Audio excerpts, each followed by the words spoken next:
Hello, everybody. How are you guys doing today?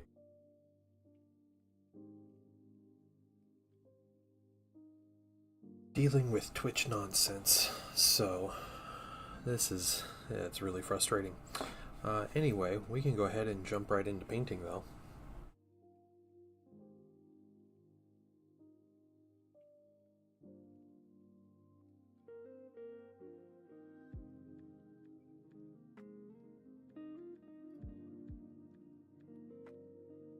Yeah, I'm having some difficulty dealing with some of this stuff. So, okay. Alright. We can go ahead and get started. Whatever. Who cares about my problems? Anybody else is having problems, I'd be interested to talk to you about your problems and see if we can find a solution. But basically, Twitch does not save my my category when I stream. So, you know, I stream in miniatures and models, but it removes me from the category, either during or after a stream. So, like just today, I manually go put myself in the category, and I started the stream, and then it removed me from the category. I don't know how to fix it. I try to, Google issues, but Google's so bad anymore. I can't find a solution to the problem. So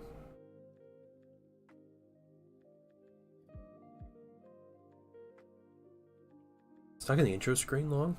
No, yeah. So the intro screen was me trying to find a solution. I'm also like trying to do 3 other things. So yeah, I had the intro screen going for extra long just because I was trying to figure out what was going on.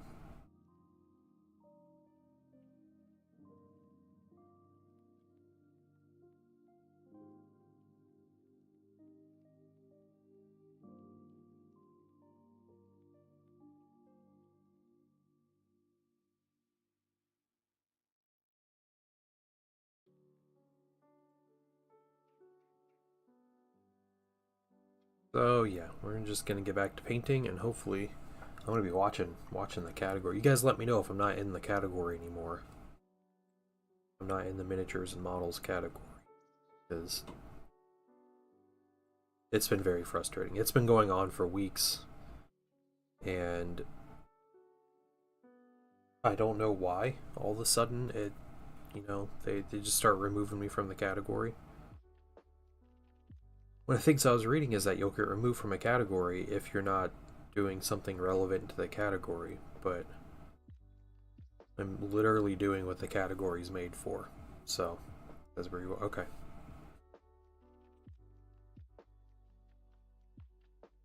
And there was another search result that said you can go into your stream settings on Twitch and you can add a default category, so you're always streaming in the same category. But there's no option for that category, so kind of out of luck on that one.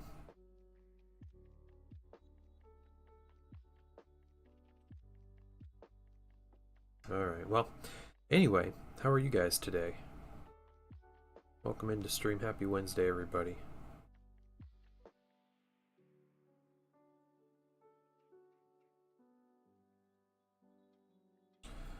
Hope everybody's doing well. Lots of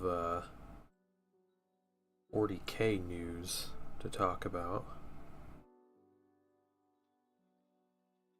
Bunch of rules changes, bunch of updated things, new detachment. So lots of cool stuff.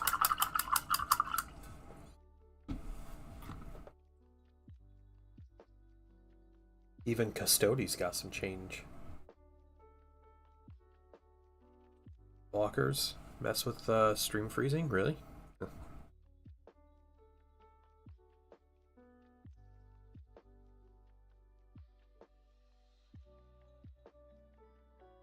Yeah, Custodes' bike's got like an extra toughness and wound or something.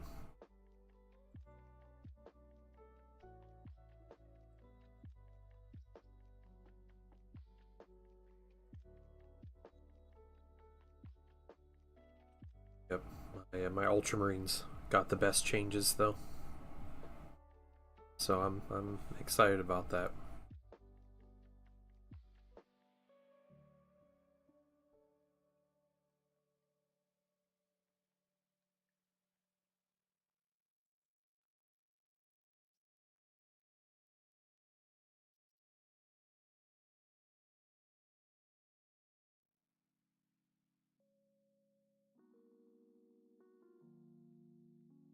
Cow got the shaft. Yeah, same with Drukari.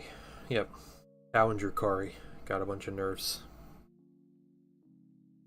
Drukari has like one dude that does well with the army, and GW like can't. They can't tolerate Skari winning with Drukari. They gotta find their best way of making him lose. So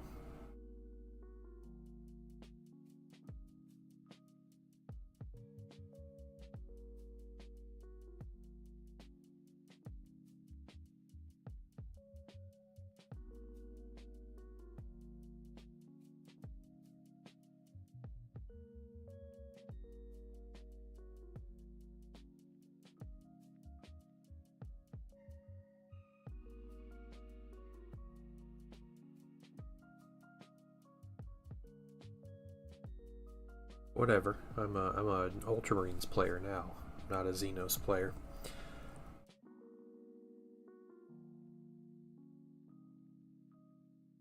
Yeah, yeah.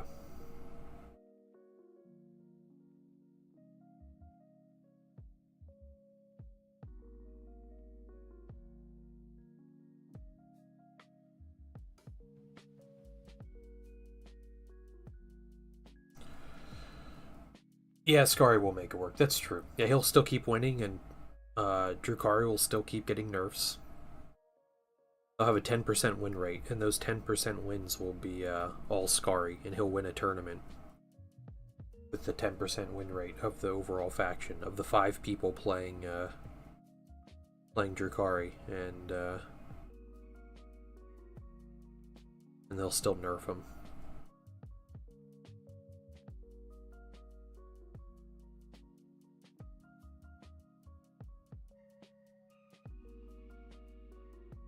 Curious about the GSC. Yeah, the GSC changes seem interesting. I think the consistency is good, right? Like, I like the idea of just like choosing your units, what comes back, and then just going for it. Um, but yeah, now I feel like all GSC army lists are just gonna be around optimizing which units come back. I am applying rich gold onto the spooky ghost faces on the exhaust. That's what I'm doing. Yeah. I think I'm okay with that. They did Cold Ambush. I really did not like GSC being the endless horde army anyway. Had much more interesting mechanics in 8th and ninth.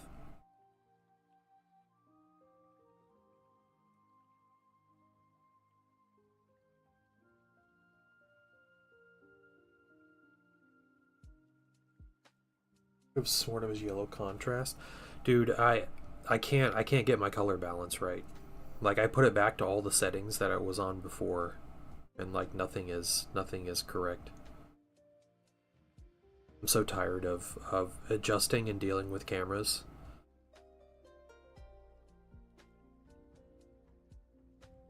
I can put more light in this room. I have a bunch of lights on right now, just to put a bunch of light throughout the room, and it's not helping.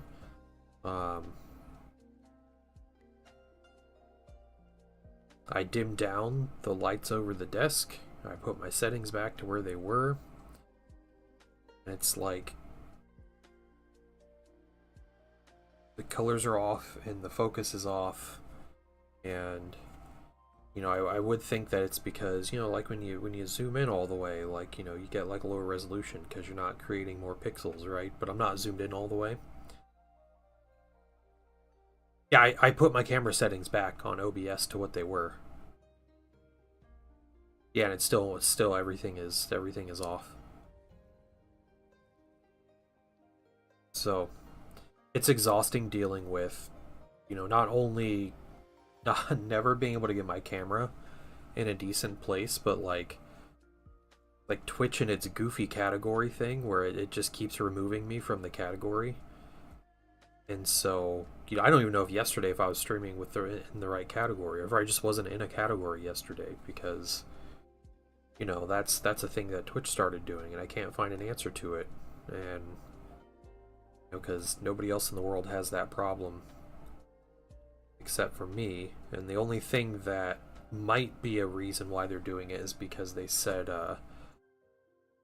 I got flagged somehow for not streaming the proper thing in the category. But all I do is paint. So I don't even think I've played a video game on stream since the new categories been out. Yeah, I keep getting unlisted. Like every morning when I get into my stream, I have to check Twitch and it unlists me. So I have no category. So this morning, I put in, hey Kai, what's up? I put in you know, my category, and then I started stream. And I was trying to adjust some things, like I was looking around for like a way to make it a default or whatever. And I go back into my my stream manager, and it unlisted me. Like during the course of me like streaming, I was unlisted.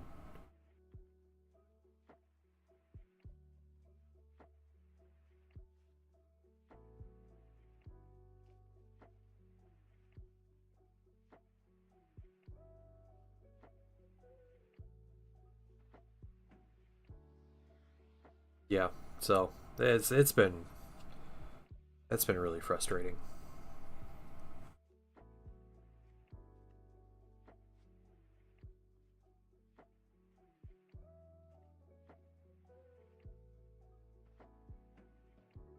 Yeah, what are they like? He has Warhammer named things in his stream, so he needs to be in the Warhammer channel. I don't know. No, you're the only editor. I don't think there's some sneaky editor that's running in just like removing removing me from a category every night.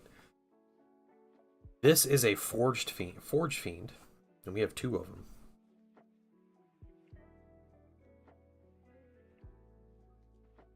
So we got that gold, so we're going to pull out some dark warm gray. And we're going to paint in all these little cables and stuff. Some of these cables I'm gonna end up covering this silver because I already plan on going back over with silver, so we'll do that later for a little correction. But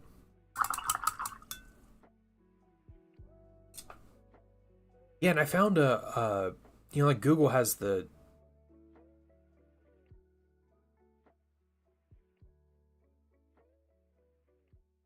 yeah, no, I don't know, why. Um, you know, I'll like Google all these different like searches for like why is Twitch removing me from category, or you know, how to keep myself in a category between streams, and the like awful AI response that I'm pretty sure is made up, but it was telling me that you can set a default category in Twitch in your Twitch settings, but I don't have a Twitch setting for a default category. They're saying it's under the stream settings. My stream settings do not have anything like that. They have excluded categories. I can exclude my VODs and clips from certain categories, um, but I can't put myself in a default category.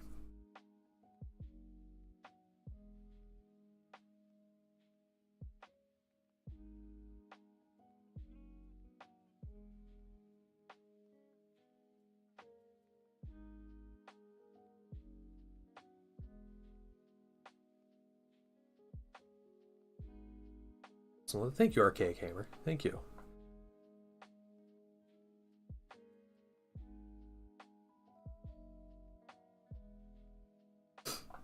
Yeah. Yeah, Zen can change my category, and he's put me in categories and switched over categories before for me. But you know, it'd be nice if, you know, when I started streaming it would say what category I'm in. Instead of it just auto shutting me out of a category.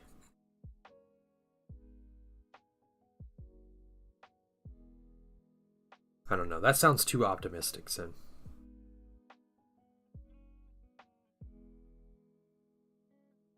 Also, I'm pretty sure if you look at the miniatures and models that get on front pages, the streamers there, they're all painting Warhammer.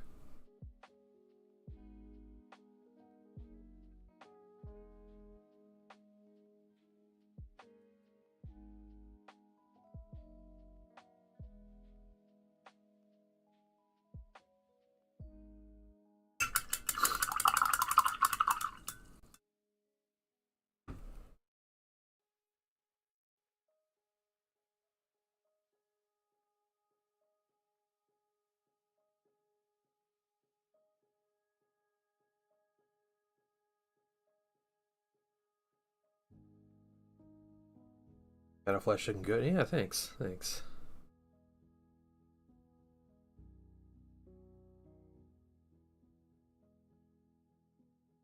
Okay. Got the neck piece.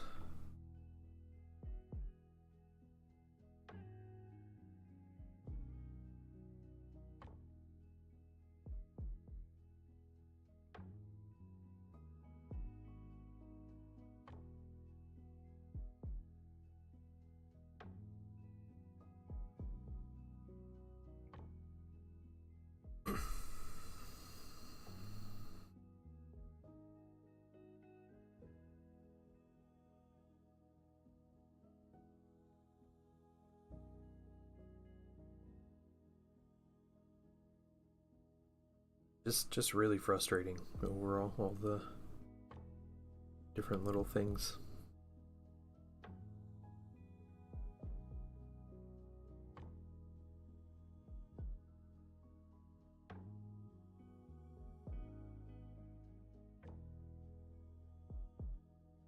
Hey, my mini marvels. What's going on?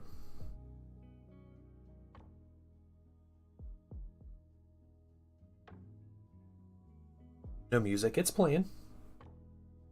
Be a little quieter. Don't tell me you guys can't hear the music either, because OBS tells me music is playing, and it says you guys can hear it.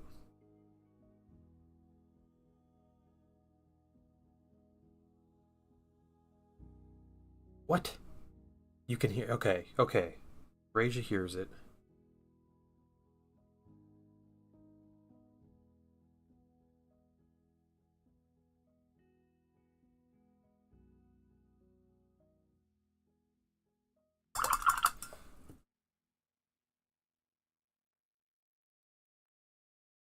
Oh, let's see. It's kind of a, it's kind of been like a quiet song anyway.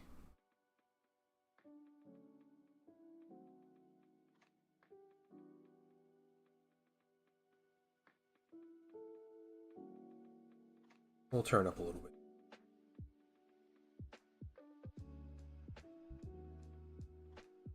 Done. We're about to just turn off the stream, guys.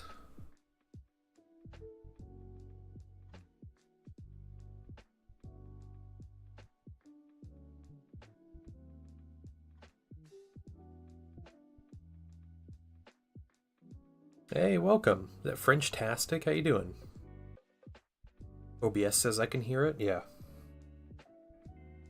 Yes, it does. It does take just a moment to thank you for allowing me back into your home. Yes, it is spying on you. What's going on, French-tastic? Thank you for the follow. How are you doing this morning?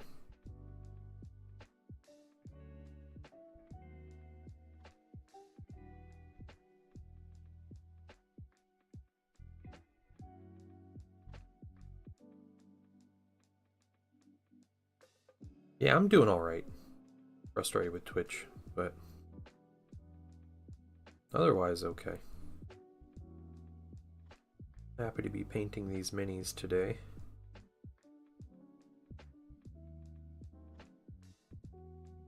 Another fun thing is I'm about to put a brown wash over these minis, but I might not have enough brown wash to cover these minis. I thought I had an extra bottle of Strong Tone. Is like my kind of cheap, it's my cheap clearance wash that I put over everything. But yeah, I can't find my other bottle. Gilliman Flesh definitely is not a brown contrast, but yeah, I have brown contrast paints.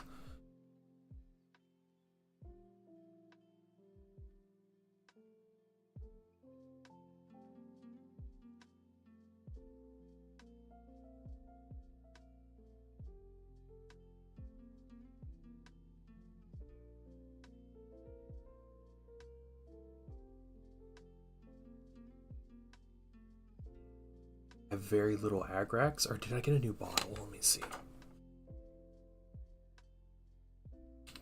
It might be enough Agrax. Agrax and Strong Tone.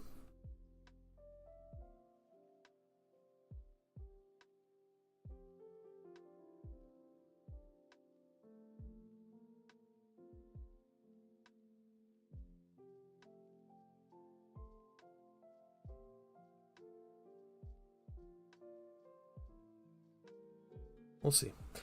Space Marine helmet on a Primaris Neophyte? Yeah, why not? We'll see why not. Works well. Muscle, thin down 2 parts. Yeah, no, I do a brown wash over these minis. Even over the skin, and then I highlight up from a brown wash. So that's just the color scheme I've done on these minis. Yeah, Gilliman Flesh works really well as a flesh wash, though, I do agree.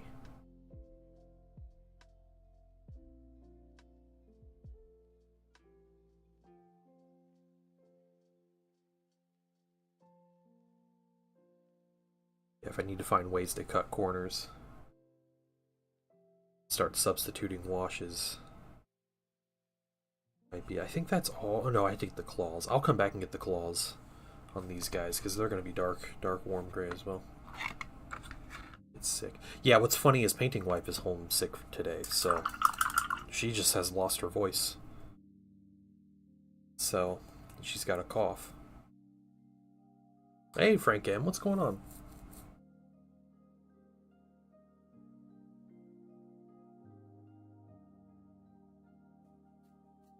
Use Gilliman for washing metal too. Yeah, I really like Gilliman Flesh, but I don't normally prefer to use a flesh wash to wash gold. I know that's kind of like conventional thing, but the one time I use it is when I'm washing the gold on my Thousand Suns because I want the coppery look that you get. IRL stream going to the LGS, yeah, it might happen. Just stream myself like driving. Just a half hour to the new store.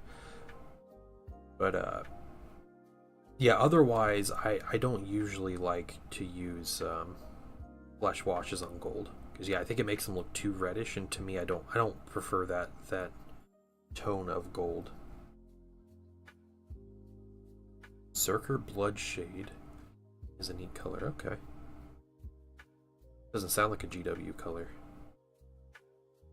Not enough copyrightable words.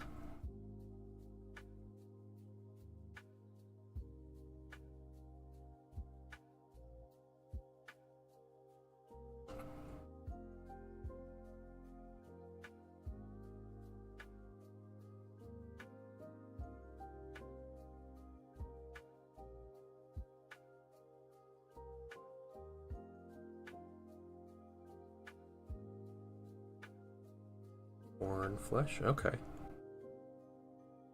RFND, what's going on? Hope you're having a great day too.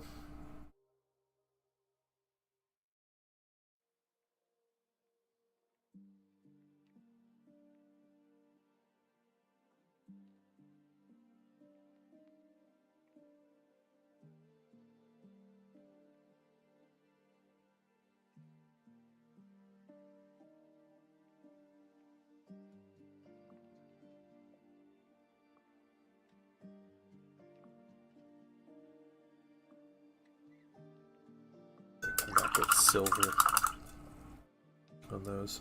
Like the old gloss washes for metals. Yeah, I have one or two of the gloss washes. The one I have a bunch of, though, is the Cryptek Armor Shade. It's very much out of production, but someone actually sent me like 5 bottles of it. So I have a ton of that for my Necrons. I was painting all the trim on that guy. I didn't paint any trim. I base coated him in bronze and I filled in with the red. It took about 2 hours to do both minis, the red on both minis. A little less than 2 hours, like an hour and 45 minutes maybe. Yeah, I airbrushed in bronze. EA bronze goes through an airbrush really nicely.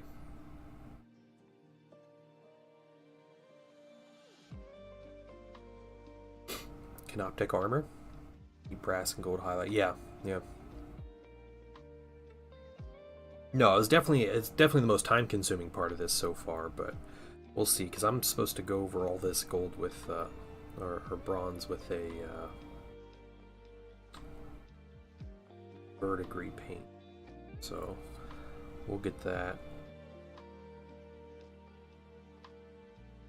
If I can get this mini washed today, feel good. But who knows if I'll even be able to do that. I might just have to go to the store.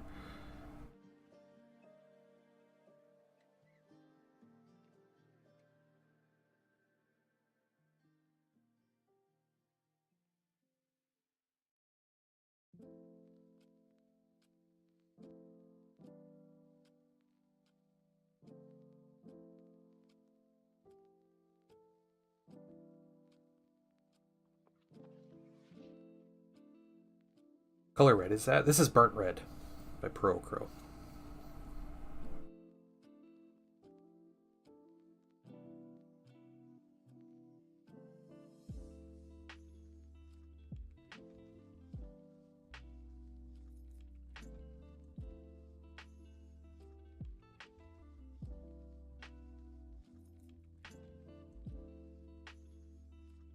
So Paint Pot, what's going on, man?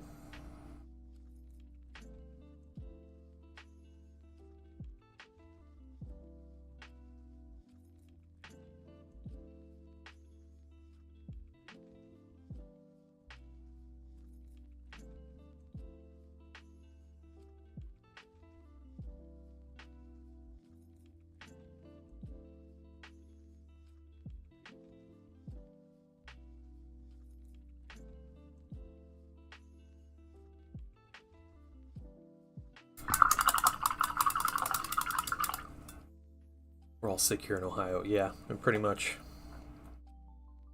I gotta mix my own when I run out. Yeah, that's unfortunate, Frank. Yeah. I understand the pain. I really do.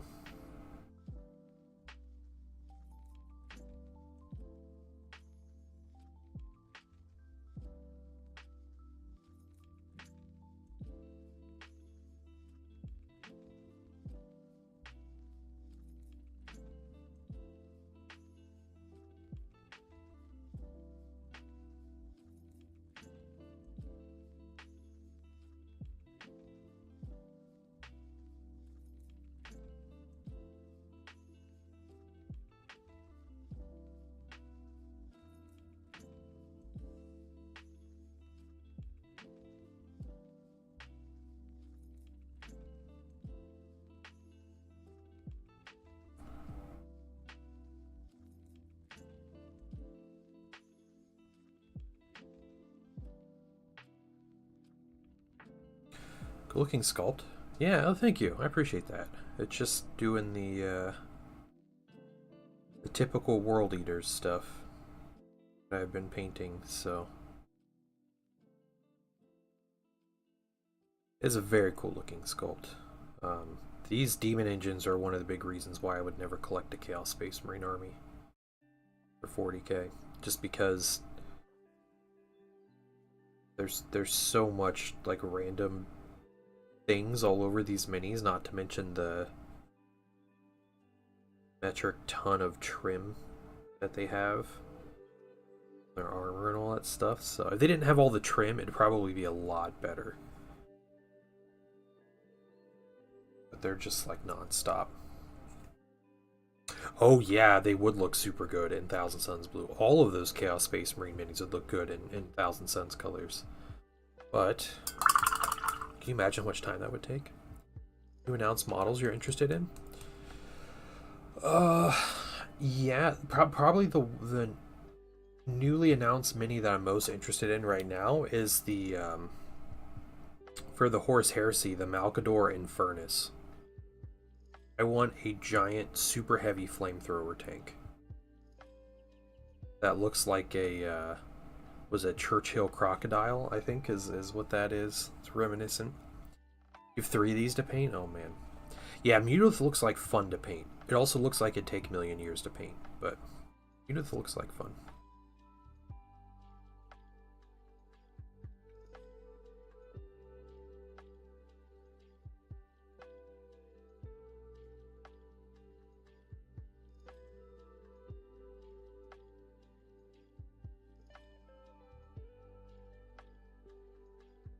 And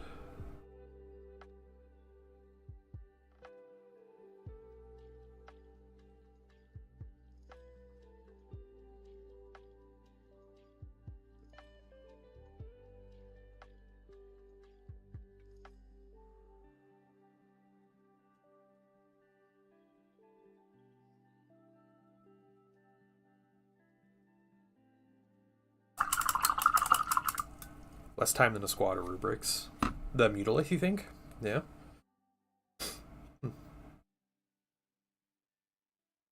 Immediate reaction. I'm actually looking forward to trying out Ultramarines. I was really happy with the Codex Marine changes. The change to Oath of Moment is really cool. Yeah, there were a ton of rule changes. I feel bad that like Imperial Fist literally just got forgotten again, except for the one Finecast character. But yeah, I read through the points changes first, and I saw Gilman went up 60 points, and I was like, I mean, I know he's good. I know everybody has taken him at like 285 points, whatever it is, but man, that's too much. But no, he's way better now, way better.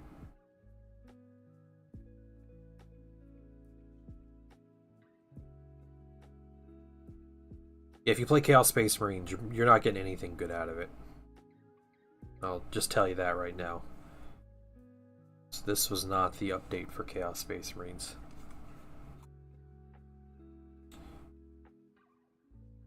Yeah.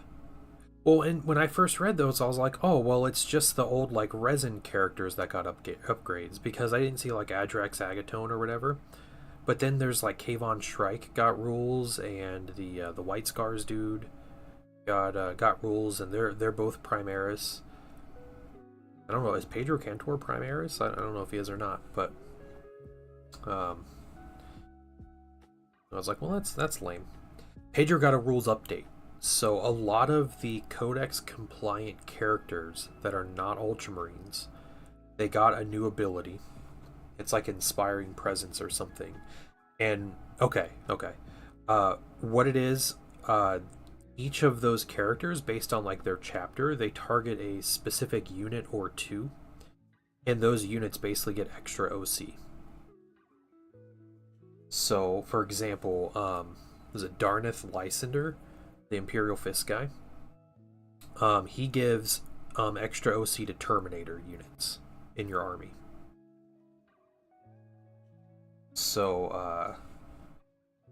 So, you know, you're encouraged to take Terminators. Pedro Cantor gives it to veterans. I think Sternguard veterans specifically, who are really good now. Sternguard veterans, I'm really excited to run Sternguard veterans, honestly. Yeah, I think Vulcan Histon does, his ability works for like Infernus, or what? Yeah, the Infernus Marines. Is that what they're called? Yeah. So, yeah, Sternguard got, especially with that Librarius detachment. That Librarius detachment, a unit of Sternguard will take down a full health knight in one shooting phase. With, I'm pretty sure, no command point commitment to that either. Like, it's just average dice, normal shots, Sternguard with the Librarian, they take down a knight.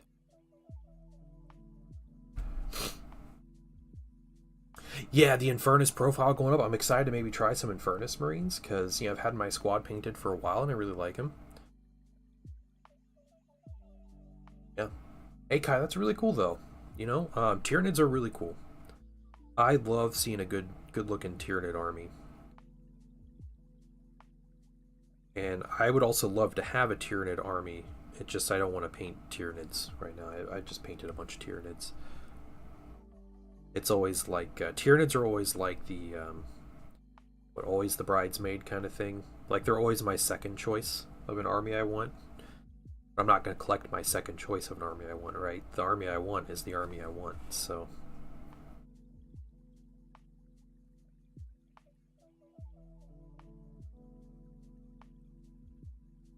Crusher Stampede, yeah. Rounds into single target's pretty cool. Yeah, getting man, and the +1 to wound with basic intercessors, throwing out 20 shots from 5 dudes. That's really good.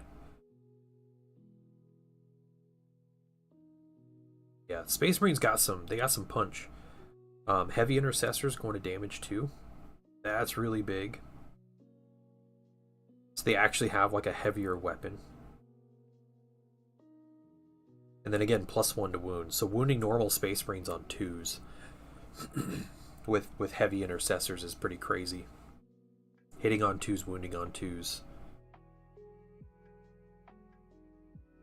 With that AP and rerolls and everything. Regular intercessors get +2 attacks when they all target the same unit. And bolt rifles start with 2 attacks. So they go up to 4 attacks each. With watching Ultramarines are the way to play Codex. Yeah.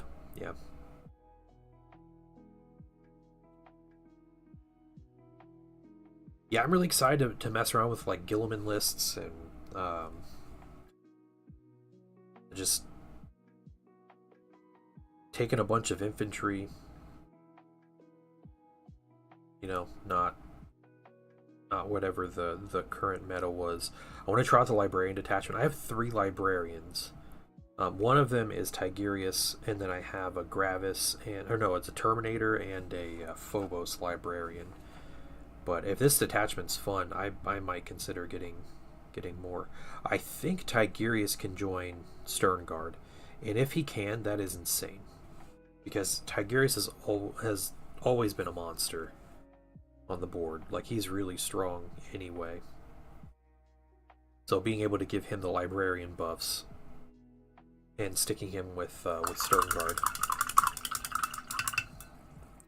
Black Templar and then Salamanders, yeah. Yep. Downloads index. Drukari's index didn't get changed, but they did get nerfed. They got a bunch of points increases. Yeah. So Pain Pot, that's the Drukari life, man.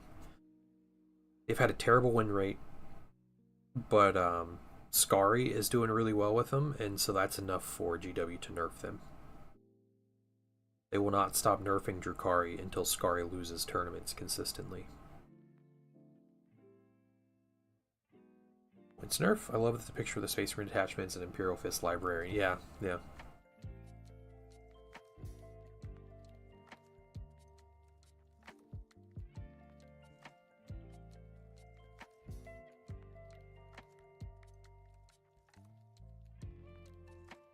Yeah, the Drukari nerf, it literally targeted Skari's list.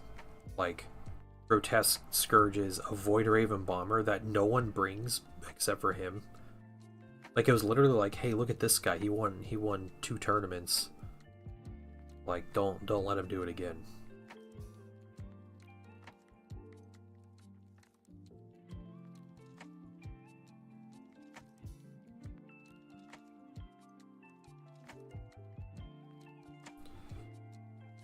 Yeah, I'm kind of at the point, I think that's it for that stuff.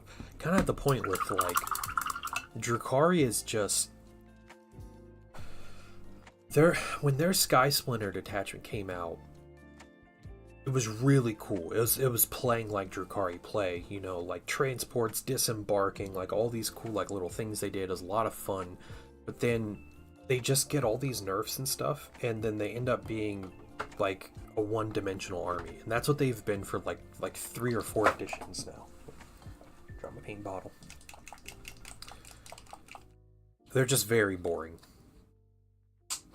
I was playing Dark Eldar when, you know, in 5th, and they came out with all these awesome rules, and they had all these unique ways to play and everything, and then GW hates Drukhari having any kind of variety or interesting thing to do. So hopefully their detachment's cool.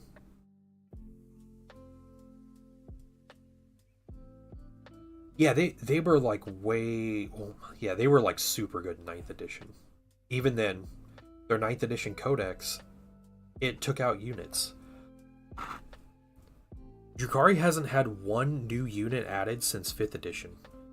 And they've had units taken out every single codex.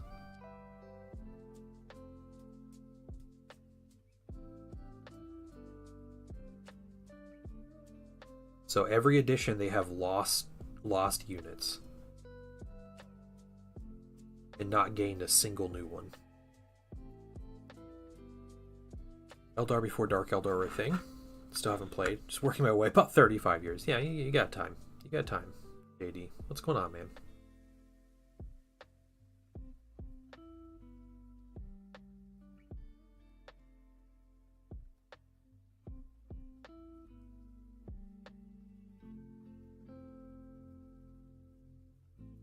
I very clearly remember playing a couple of Drukhari games in 9th edition and feeling real bad playing against Sin. Just like, yep, this army just does everything, and they're somewhat tough, but they just put out tons of damage and move wherever I want them to. And all of my secondaries are really good, and all of my stratagems for my army are really good.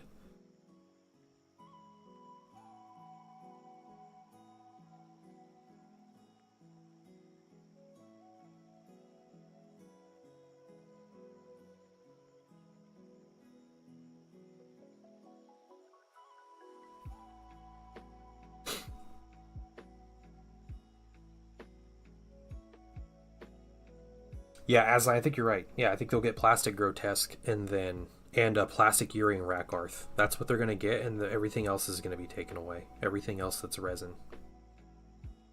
Yeah. B-Dubs hates Drukhari.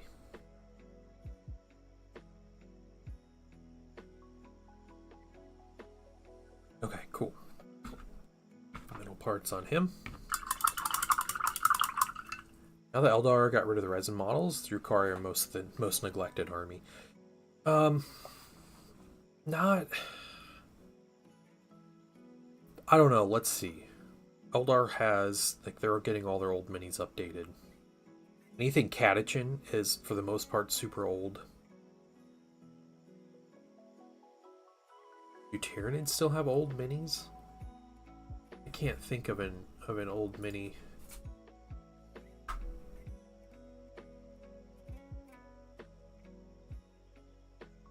Some Imperium armies. Let's see. Yeah, Chaos Demons might be there, but Drukhari are definitely one of the most neglected, though. Yeah, just looking through the list of factions here, like the last time Drukhari got a new mini. Let's see here. Let's see. Gene Stealer Cults weren't a faction. Leagues of Votann weren't a faction. There were no Primarchs in the game. Custodes, Admech, and Knights weren't a faction. Did not exist. Yeah, all of that. All that happened. All of that stuff happened after Drukhari got their last new mini.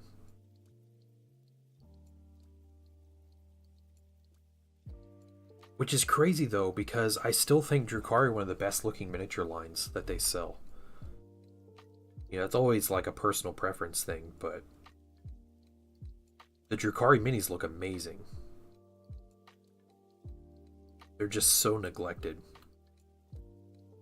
Were Tau a thing? Tau were a thing, yep. tower and army before Drukhari got new units, because it was 5th edition when Drukhari got their big Dark Eldar got their big revamp. Tau were definitely a faction then. Tau didn't have anything bigger than an XV-88 though. This is definitely a different time.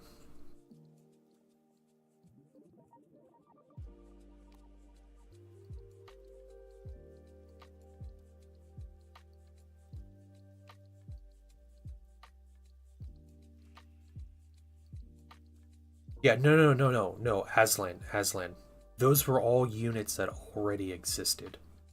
Mandrakes were present before 5th edition. Lilith was already present. They also had metal minis that were updated with 5th. But, yeah. Those are not... There were no new units. There were some things updated to plastic. Like Drazar and the Incubi and stuff. And Rax got updated. But all of those units already existed.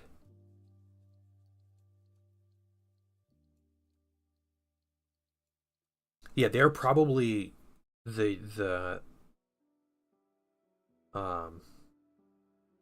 army with the least updated, the oldest minis without an update. I think every other faction has had new minis since then. Like, 9th edition, all the codexes got released, and like every army got a new character. You'd be like, oh man, we just got a new character. Drukhari didn't even get that. They got Drazar, who was already a character. We got a cool plastic mini. But that was it. Okay, one more thing I need to get silver here. Get these little piston pieces here. See something.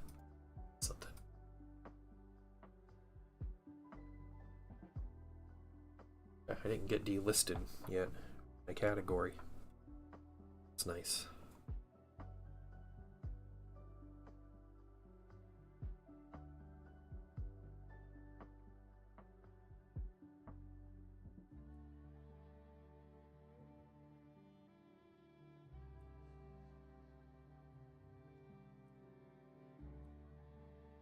Okay. We got a whole bunch of these colors done. So now what I think I'm going to try to do...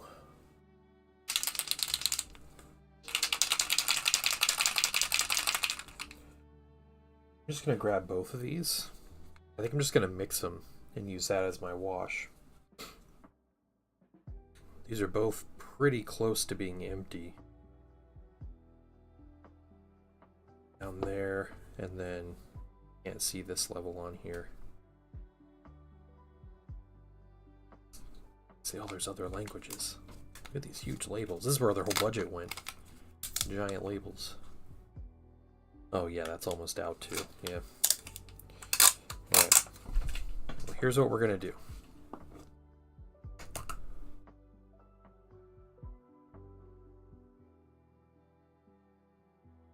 The ultimate sin.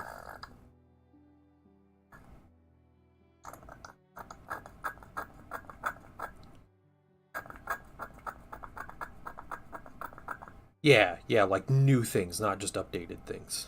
Yeah.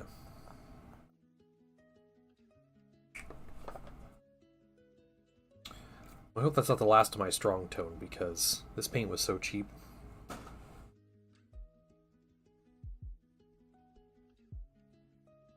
Bottle sticking some.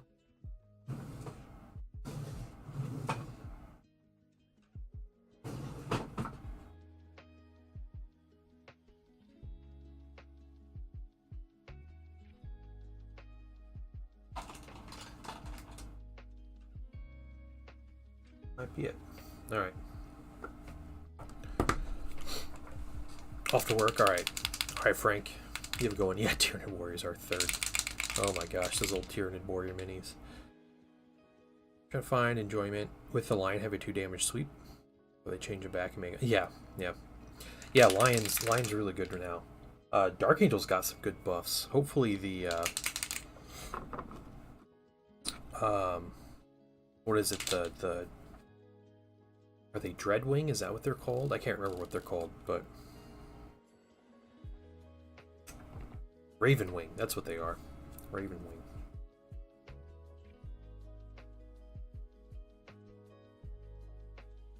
They seem like they got a ton.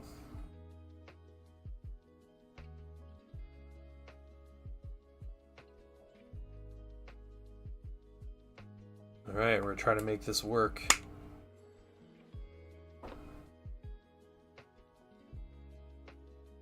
Trying to not waste any wash here.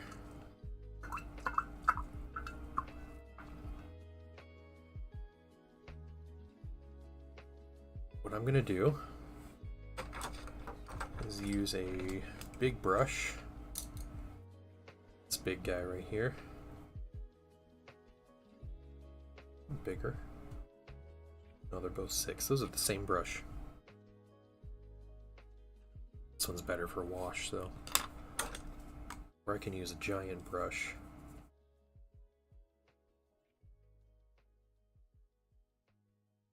Let's use the giant brush. I don't want to spend all day on this. Just really need a buff, yeah. Yeah, with the new detachment, I thought that was a really cool, like, it's really cool, like, synergy, right? With the new detachment and the buffs to Ravenwing. Like, that's nice. Does the lion benefit from any of the, from anything from the new detachment? Also, what's the detachment tomorrow? What's the thing coming tomorrow?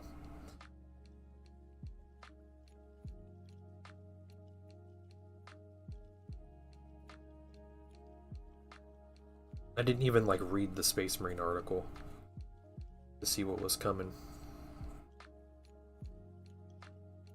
What are the keywords? Oh, that sucks. Okay, so he doesn't benefit, but if you don't want to bring the lion, who's really good now.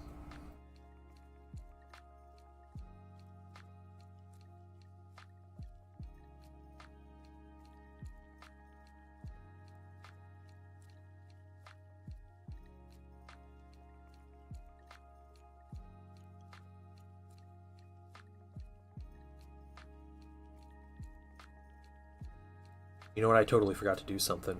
I need to stop this. I'm going to put this on and then I need to go do something else. I forgot to put all the verdigris on the mini. So let's spread this wash around. Let's put the verdigris on the mini. And then let's come back and start over. At least there's only one part of bronze I hit. Spread that out. I hope that dries a little faster. My bad. Chaos Space Marines tomorrow. Okay, okay, cool. I wonder if they'll get like a sorcerer detachment then.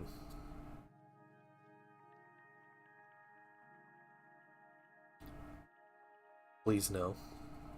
I mean, let's be honest. Space Marine got it. It might be the most realistic one for them to get.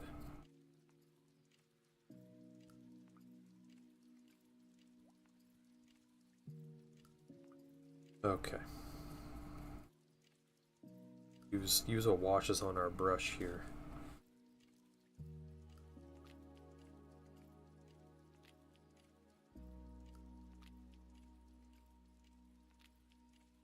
Well, yeah. So you're just saying he might just fit into the detachment anyway. That kind of the idea.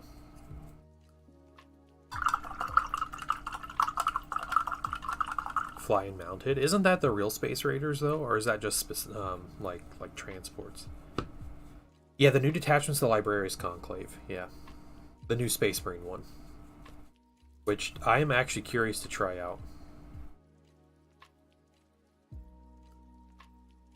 Okay, so let's take a step back. Let's get this guy out. Let's get our little verdigris paint out, and we got to spend an hour doing this. So, oh man, I hope it only takes an hour.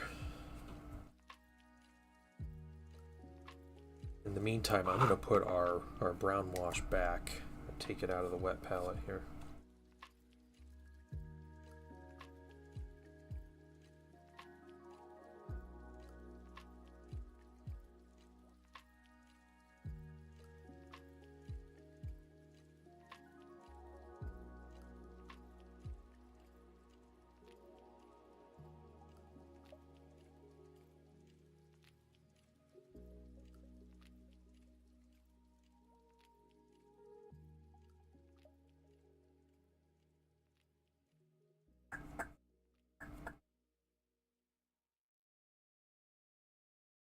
Oh, they just went up in points cost? Yeah. Chaos Bikers are good, though. Thought people used them as, like, a utility piece a lot. I don't know about, like, oppressively good, but... Okay. Saving our wash here. He's like Deathwing Knights, but he can move fast. Okay.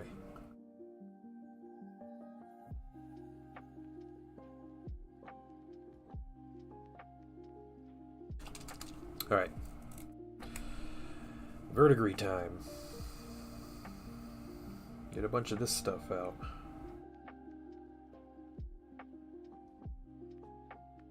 Not gonna run out of this stuff on these minis. This is like a chalky turquoise. A mistake over there. We'll bring this guy in. All we're gonna do, we're just gonna take this stuff and we're just gonna kind of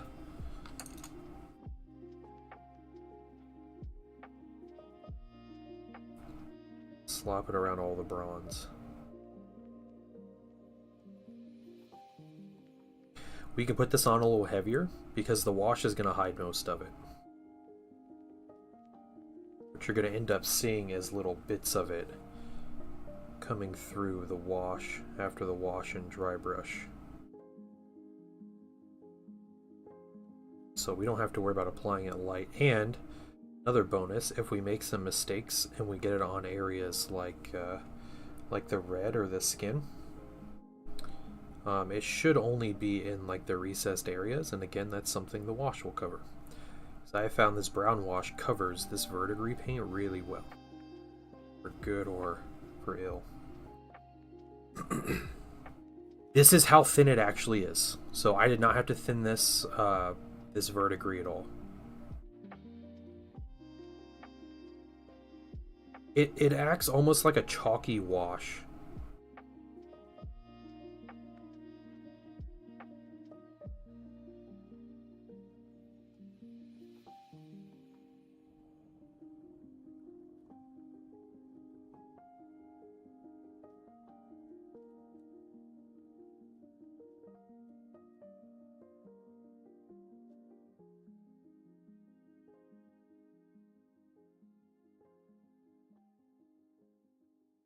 That's why it's technical, yep. Ricky, thing on Prime. Also, yeah. I did watch the Space Marine animation. I thought it was good. They used the guy who did the Astartes animation was involved in that, and you can tell, right? Like I saw some similarities, like the animation. Like it just felt like the Astartes thing, which may be what he had been up to the past couple years. Everybody was wondering, you know, where was Astartes 2 when GW said they were making it or whatever, and it's like that's what they were doing. Thought it was cool though. Yeah, the thing about like shorts and these anthologies and stuff is like you can never expect like too much of a plot from them. Like the best they can do is they give you like this little short story and you're just like wondering, you know, you're just left wondering what's going to happen next, what is this thing, like what is going on with this world, which is something that Love, Death, and Robots did really well. And the advantage Love, Death, and Robots had over this series is there's nothing in Love, Death, and Robots that is like pre-established.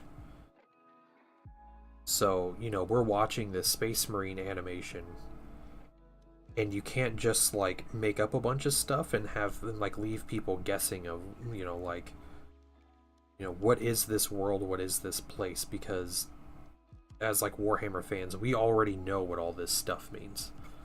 So you don't have that.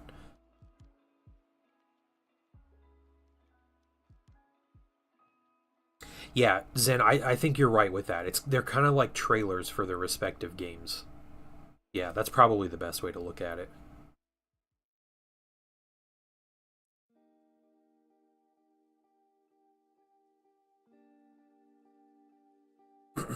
I legitimately thought they were not going to have Titus speak just so they didn't have to pay the voice actor.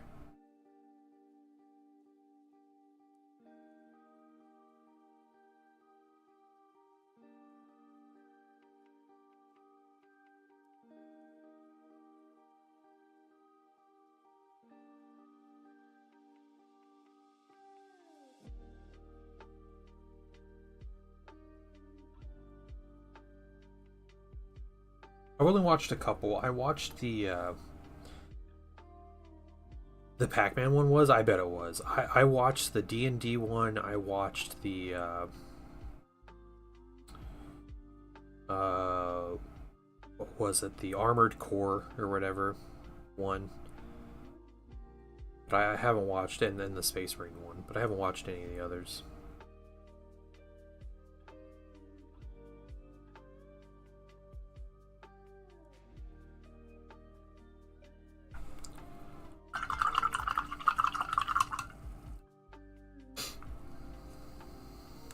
Sled track marks and blood, yeah. I love how that's the sled thing was the funniest thing when they showed that. Unreal Tournament was good. Okay, all right. I played Unreal Tournament like twice in my life when I was a kid.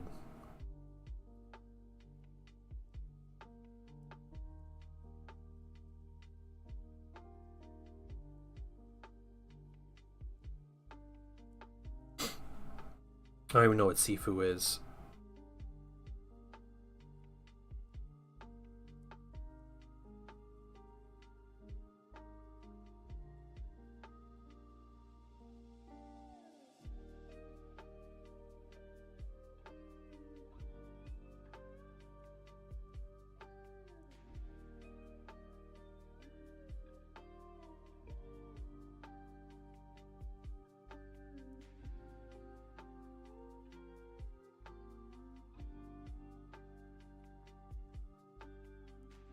Old martial arts RPG on Dreamcast. Okay, interesting. Interesting. My next door neighbor had a Dreamcast when I was growing up, and that kid was one of the worst people I've ever had the pleasure of meeting. So I've never had a good view of the Dreamcast because like that was it.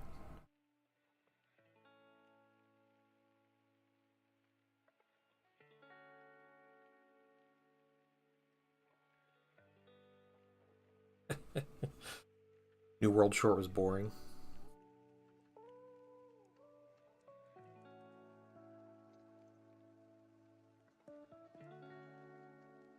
Painting wife won't watch the 40k one with me.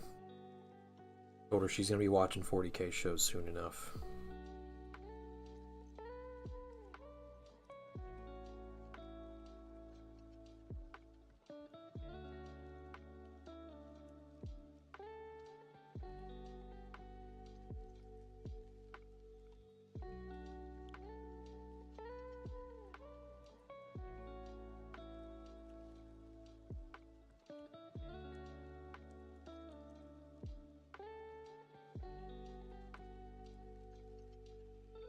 People are probably freaking out with how I'm putting this verdigris on. It is a lot, but it's all going to be muted down. You'll see. You'll all see.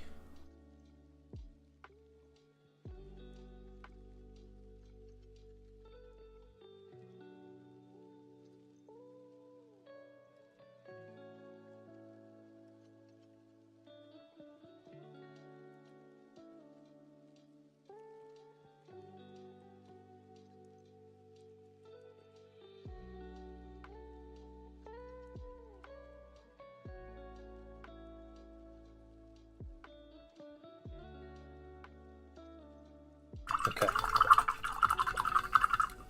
Torso bits.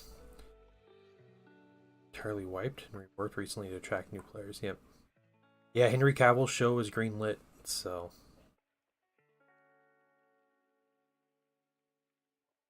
it's thinking faster than Titanic's. Okay.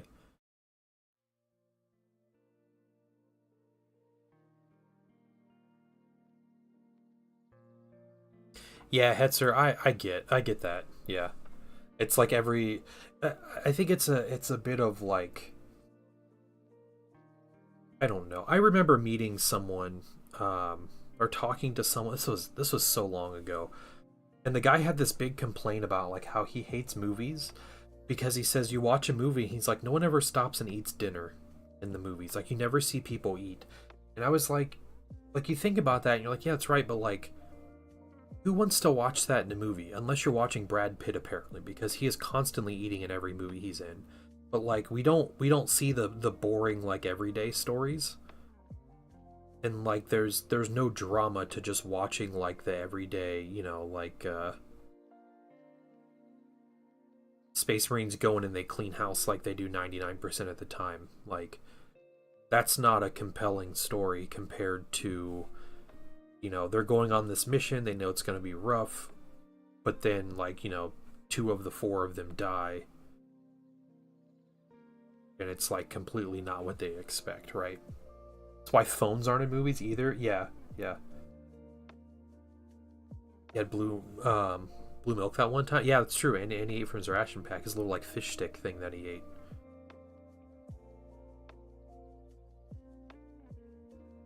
That's what I always thought that was.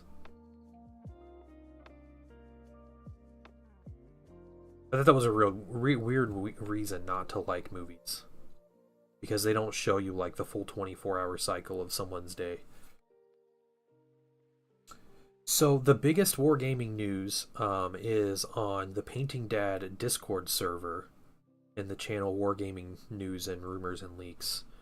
But if you want to know where our wonderful aggregates find their news, it would mostly be the Warhammer community site when they announce First stuff. of all, let me take just a moment to thank you for allowing me back into your home. Retired 11B, what's going on? Raiding in? Dude, how you doing? Why are you up this early? I believe every day's a good day when you paint. I believe it'll bring a lot of good thoughts. What is going on? Welcome in, everybody. And haters, thank you for the follow. Welcome in. How was your stream, man? You still painting old world stuff? You working on something else? What have you been working on? Yeah, and guys, go follow Retired 11B. He's super cool. He's always working on minis for really cool mini games. So fun guy to chat with, also. Well, my daughter needs to go to Urge again. Oh, okay. Oh, I hope everything is okay, man.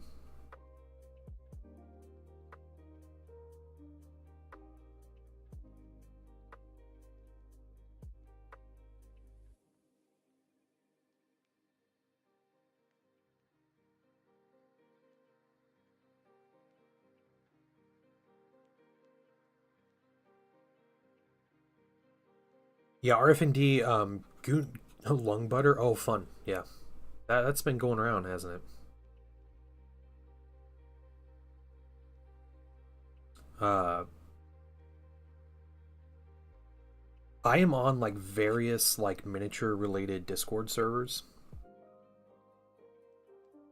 and what usually happens is there's someone in the know somewhere, and they post something on a Discord server, and it gets thrown around to like 15 or 20 different Discord servers, all within like an hour. So you can find, rumors that way. Goonhammer is a good one. A good YouTuber, like rumor aggregate, is Chapter Master Valrak. He's a little more of a like clickbaity YouTuber, but the guy has his niche, and he has some kind of contact that works in printing or something for GW materials. So he has a lot of like notoriety for being a pretty reliable rumor monger. Mint Cherry Forgefiends. That's right. Yep. It's the season. They are, aren't they? I love this. I love the verdigris stuff, though.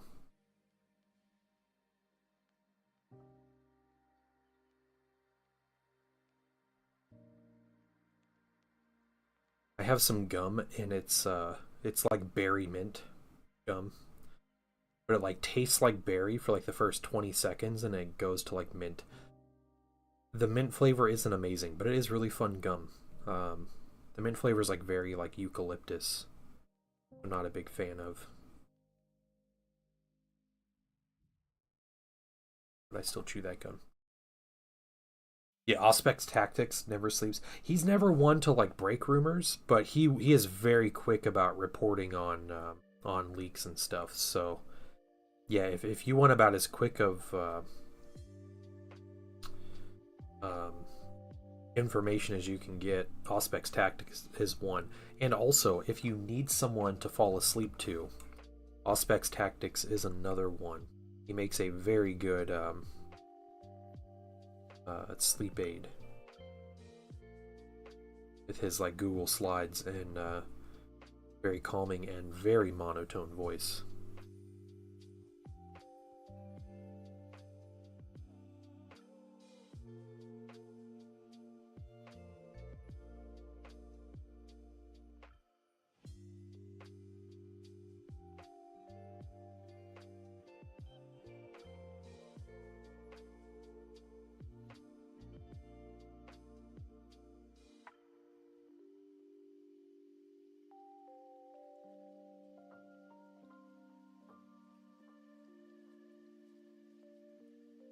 Not exactly allowed to break rumors. Why isn't he allowed to break rumors? He's not like an affiliate with GW or anything. I don't think he gets anything early. I'm pretty sure Valrak is like blacklisted at GW.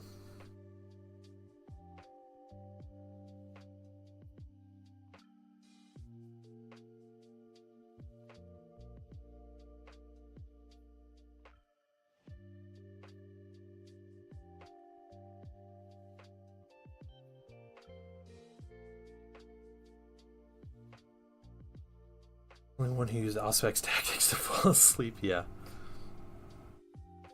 I remember when his channel like first started and was like getting going, and it was I was like serious, like people really listening to this guy, like this is rough. And then like he just exploded. And like you start listening to him, it's like, hey, he's got like good information. It's like cool stuff he talks about, and he kind of covers a wide range of topics, and he puts out a ton of videos.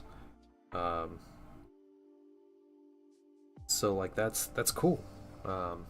Guy has his niche, and he makes a really good living from that niche. So all right, just the legs. Really, because he gets some stuff early and given a lot of product. Oh, I didn't realize he was actually given stuff from them. The thing I'm most jealous about with Auspex Tactics is his Patreon. So he makes a lot of money on Patreon, but his Patreon is just a giveaway service. Like, you know, Patreon is they're pretty clear when, you know, they tell you like you don't use this as giveaways, because that's like when you have people pay for giveaways, it's gambling. But you know, we do giveaway on Patreon, but I include Patreon with like everybody else, right? And maybe he's doing like, you know, if you subscribe on YouTube, you get an entry, and then if you know, a Patreon gets another entry, and you have different ways. Maybe that's just a way to do it, but that still seems like, I'll be honest, that's the whole reason why I started doing giveaways again with Patreon, was because I saw Auspex Tactics making 20 grand a month, and for giving away 2 Warlord Titans a month. Like, that's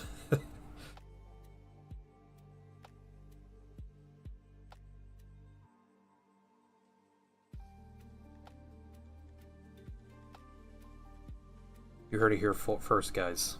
If we get up to a 20k a month level on Patreon, I will give away a Warlord Titan every month, or 2. I'll probably just give away 2 Warlord Titans every month. Why not?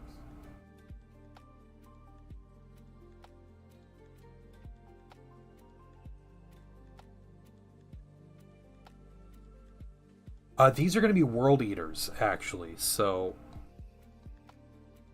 yeah, we got the base colors on. We're working on some of the effects and stuff, putting on verdigris and things like that. We're gonna wash these down, and then we're gonna start doing some highlights on them. Single-handedly keeping Forge World in business. I think he is. I think he is. Imperialis makes that achieve. No, he does full Warlord Titans. He does. I mean, I'd give away a Town R. I'm making 20k on Patreon. I will absolutely give away a Town R.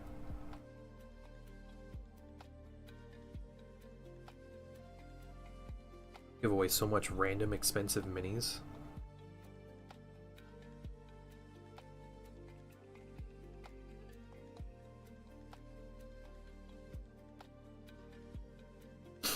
Yeah, sure. Sure, you can have a Manta.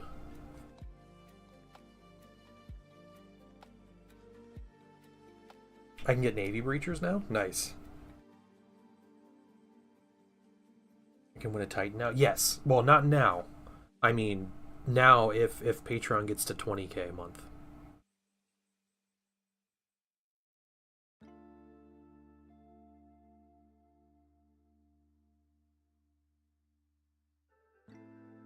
I said I would do the Auspex Tactics Patreon technique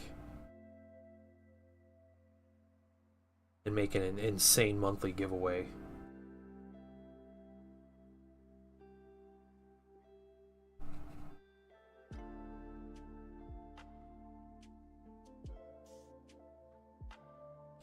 Look like silver trim. Yeah, I'm putting verdigris over the brass. But yeah, I guess it kind of gets like a silvery flavor to it, doesn't it? I'll be streaming from Fiji. Yeah, you better believe it, dude.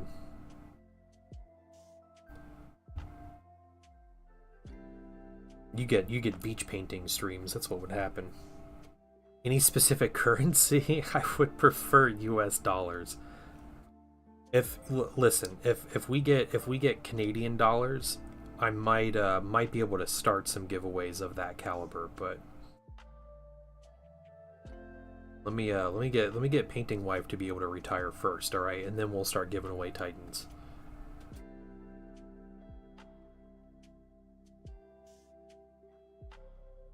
He said prefer. How big is his Patreon? He was making like at least 20k a month last time I checked.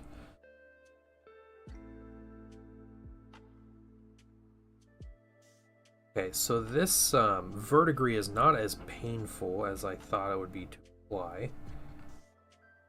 So we're doing good. Let's get this leg here. So you can be a little messier with it, and you guys will see when I start putting this brown wash over this mini why it doesn't matter that we're putting it on way too heavy, or that, you know, we're making some little mistakes here and there. Like $80 US, $1. Yeah. If you just give me 80 Canadian dollars, or it's 80 cents to the US is $1. Yeah, that's still 18. Exactly. Yeah. Exactly, Haslan. Yeah.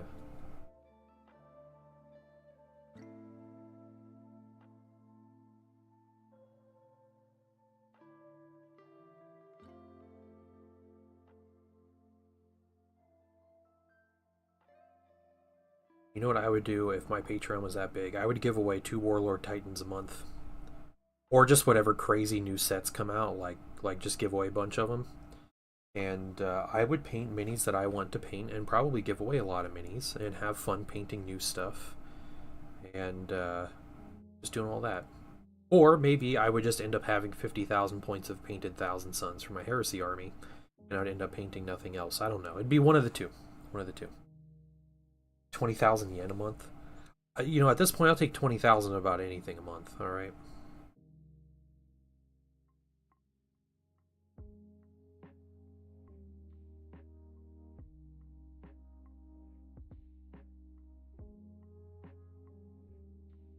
Just want someone else to paint it. Hold on. Do you have a Manta? Yeah. When Citadel of the Everchosen. I can't picture that mini in my head. Skull Keep. I mean, I would paint it. It's terrain. That'd be fun to paint. Is that what it is?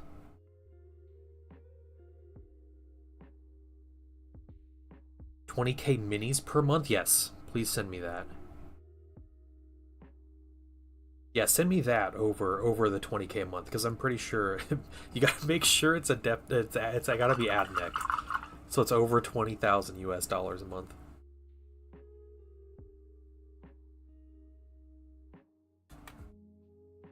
All right, cool.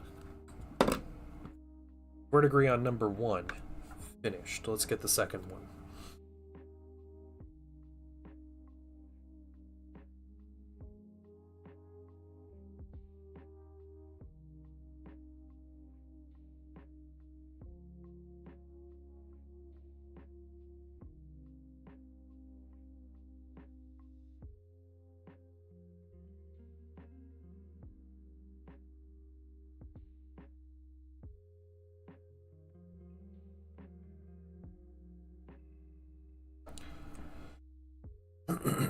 You lose money on storage. Oh, I'd make money.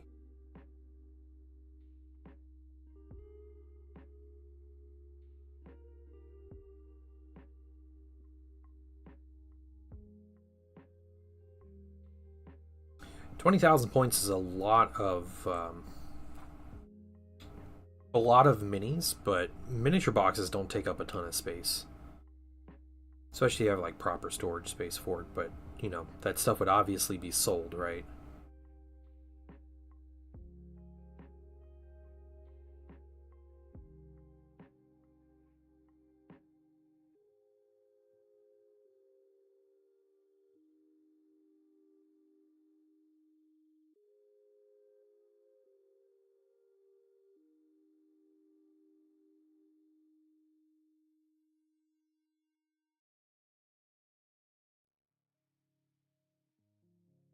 Freaking huge. Yeah, $3,000 on eBay. Really? Wow. I'm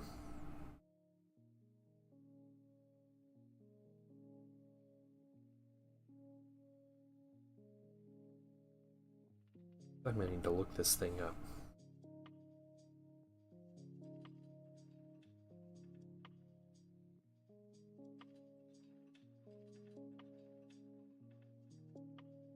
What's it called? Citadel of the Ever Chosen.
He keeps an Overlord Bastion, 12 walls, Malefic Gate, something else. Okay, wow. I can see why you'd want it. Like that sounds like a lot of cool stuff.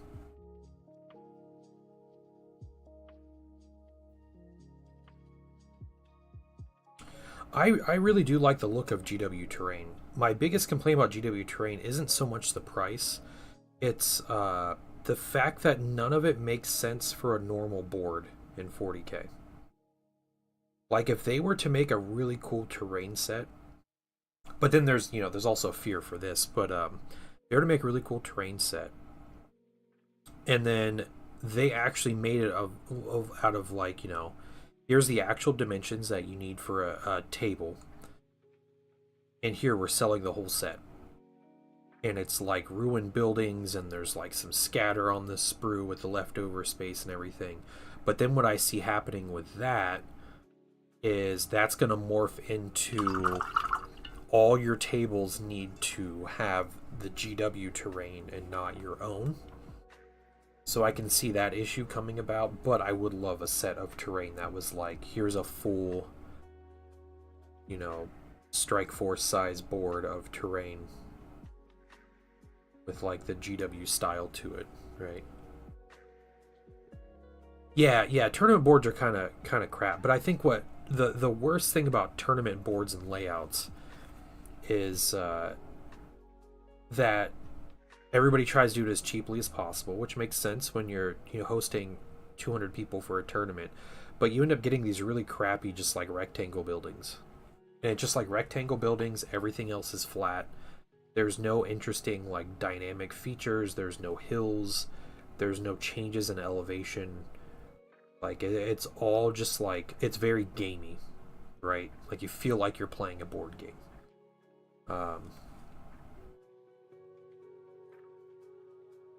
That's the worst part to me, which is one of the reasons I really like battle reports from like Winter's SEO is a good one, and also Striking Scorpion 82. They're both really good at making very interesting looking boards for their games to be played on. So, estimating big old footprint on the board. Yeah, yeah. RFND. I'm sure it would. Yeah, that seems like a ton of terrain. I bet you could make a ton out of that. Take up a bunch of space.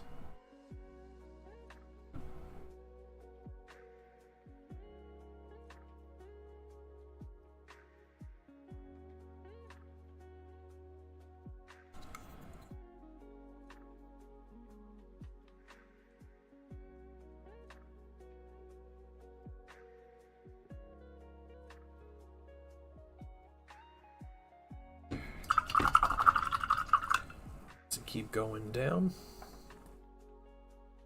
Dynamic boards and height differences? We can't have that. Yeah. Yeah, it doesn't mean extra rules. I know. Yeah. It's painful.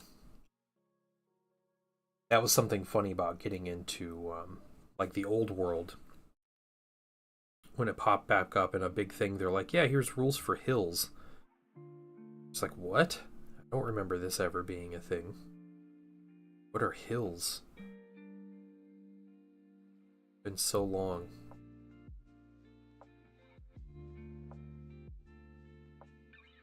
I have a board for my Middle Earth. It's based on my Middle Earth strategy battle game board, but it's a 4 foot by 4 foot board, and it has like a creek and and hills built in around it. It's kind of set. It's a fun board to play on, and you can load it up with terrain and everything. Yeah, it's got hills and elevation built in, so it's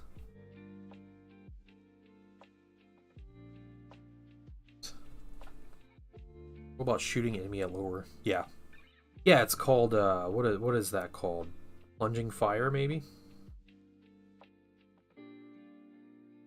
But that's another thing. The plunging fire rule almost never comes into effect, even at tournaments, because most terrain is only like 5 inches tall.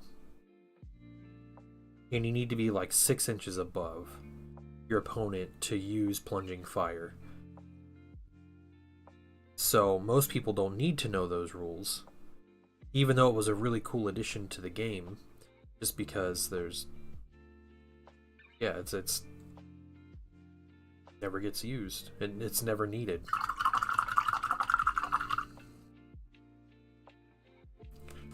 Yeah. It'd be nice to start a unit on the second floor. Man, heavy intercessors on the second floor of a building plunging fire now with their 2 damage heavy bolt rifles is pretty insane. It's in the whip page. Oh, you show me the terrain.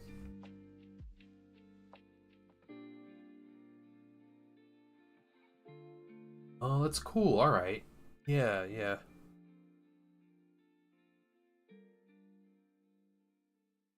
I like the collection of Procro in the background also. Very nice to see.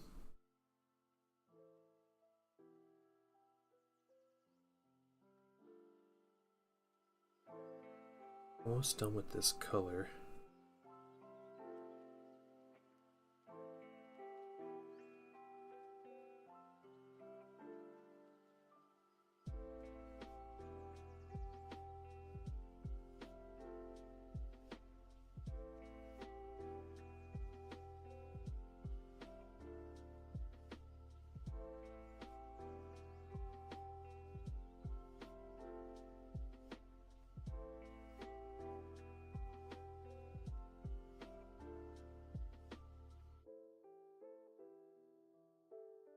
Bought me all the sets for Christmas. Oh, for Procurl, nice. Okay, I was about to say the terrain. What? That's cool. It is a fantastic line of paints. It is by far my most preferred brand of paints.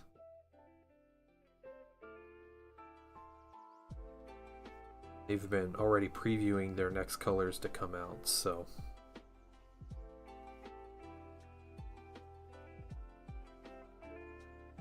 Oh, for Black Friday, cool. Yeah. Yeah, they had a free shipping deal, didn't they? First of all, let me take just a moment to thank you for allowing me back into your home. Hey, the Minis guy, welcome. How are you doing? And thank you for the follow.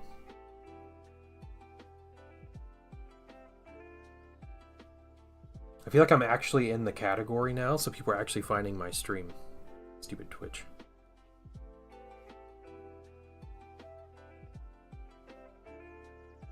Doing fine. Yeah, yeah. I recommend. Very cool.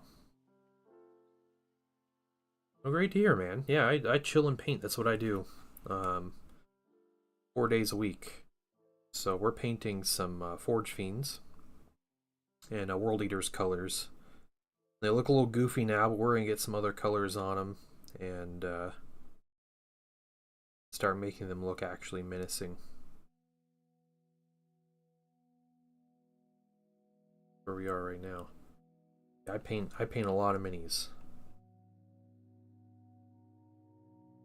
Got done with your first ever minis. Nice. What were you painting? What was your first ever mini?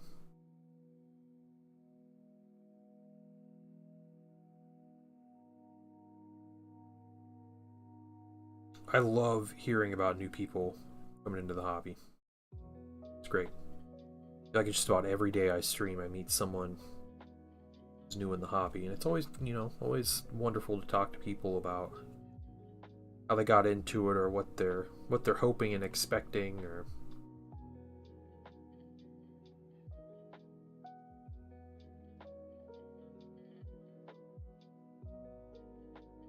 Furnace Marines. Levin Tyrion has gotten the introductory set. Nice. Well, Furnace Marines just got a nice buff in the rules, so if you plan on playing the game, Furnace Marines might be usable now. We'll see. I might have to try them out sometime. That +1 to wound on torrent weapons, that's gonna be so good with the oath. So even they can even fire the oath target, and they don't have to worry about, you know, not benefiting at all from it. At some point, I'd like to play. Yeah. Well, no reason to rush it either. So, you know, there's 40k is gonna be around for a while. See it going away, and even if it does go away, people are gonna be playing it for decades after the heat death of Games Workshop. So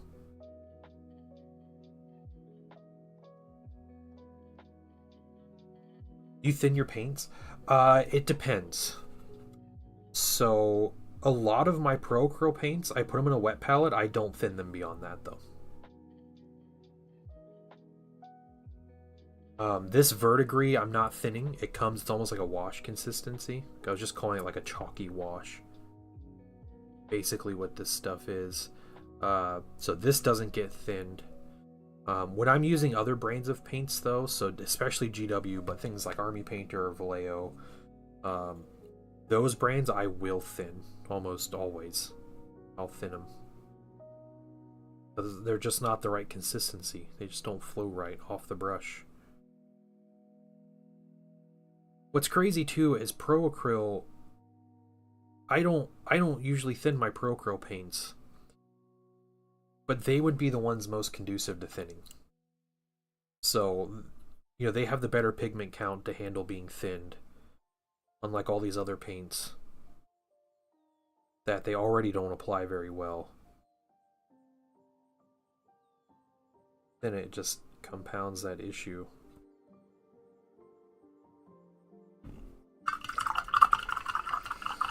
Okay, let's get the bottom here. Surprise you. Saying hi from South Africa. That's awesome, man. It has been a while since we've had anybody from South Africa in here. I feel like there was someone who used to chill in this stream that was from South Africa, but Very cool though. You're kind of in afternoon, evening, right? It's still morning here. Still technically morning here in the Midwest, United States.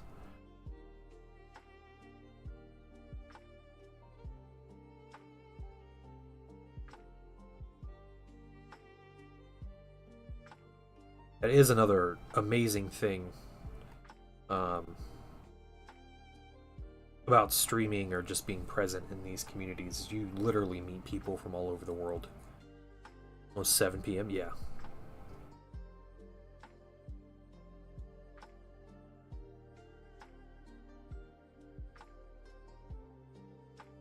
We have a so I stream Sunday nights, and we have I don't know if you're Raptors in here right now, but he'll come in and he'll say hi. He lives in Eastern Europe, so he's saying good morning to me. He's waking up early to go to work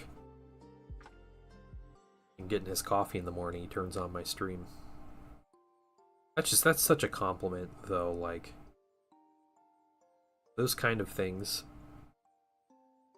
Like when I wake up in the morning, like, well, now I'm looking at the Warcom website to see what the new detachment is, but you know, I'm drinking my coffee and I'm sitting and being grumpy. Like that's what I'm doing in the mornings, and yeah.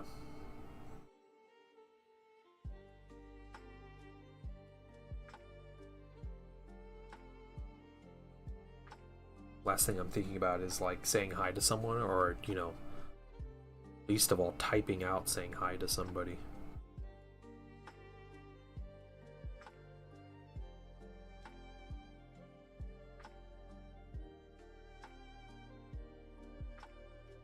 It's done with the verdigris, guys. I paint these two minis, and I kind of feel like I could paint a Helldrake and not be utterly miserable. You know, I always felt like these minis were just as bad as the Helldrake. Yeah, Helldrake has like more trim and more things, but it's more flat panels, which the flat panels with the trim isn't the end of the world when you're just filling it in with paint, right? Before I continue on that, no, get this stuff first. We'll get their feet last.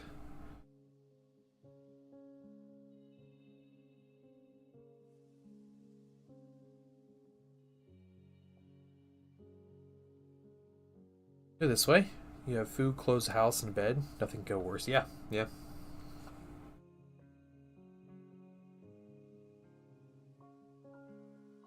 And be thankful for what we have. You know, we just had a holiday in the U.S. called Thanksgiving, the end of November, and it is about being thankful for the things that you have. It's also about eating a crazy ton of food, but in general, kind of the attitude of the holiday.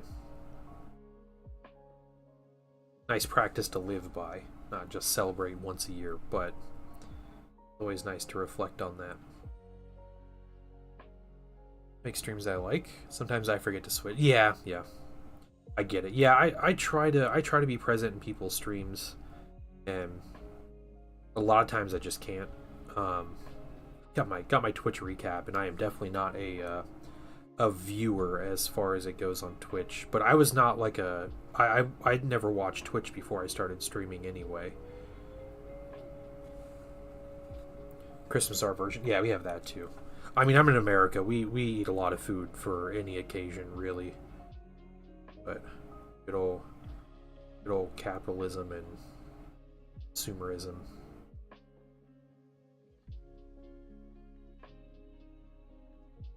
Okay, get the verdigris on the feet. We're gonna wash. This guy does have plasma stuff, so like these like plasma coils here, and under his like cheeks, his jaw there, and the other arm, like they're all gonna get their glow and everything. Pro in South Africa for Call of Duty and Rainbow Six Siege. I used to stream a lot. Oh, that's cool. Playing rugby. All right. Nice.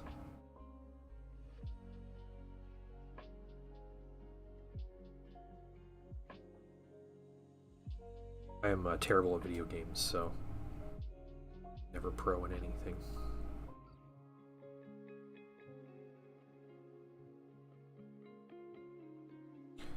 So my plan is, this next step, we're going to put a brown wash on this mini. Wash the entire mini in brown. And if that needs to dry, you know, I do one, do the other, and the first one still needs to dry. We're going to try to put a base coat on the actual base. So, semi-pro rugby contract today. Wow, okay, wow. Congrats, man. So you are like legit good at rugby then.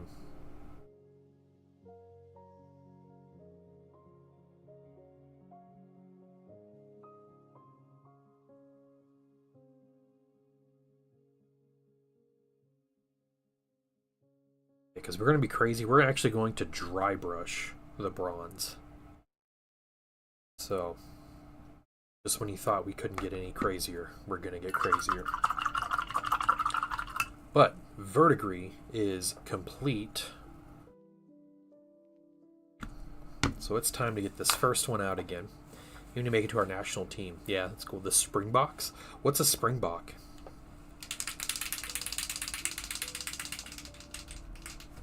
It's just like a silly name, or is it like an animal, or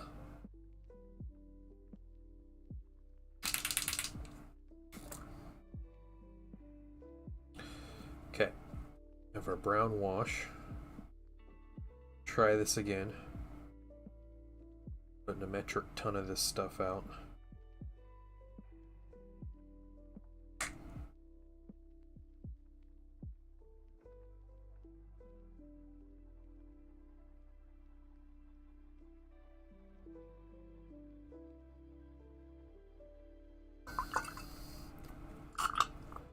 Type of book. Oh, okay. Cool.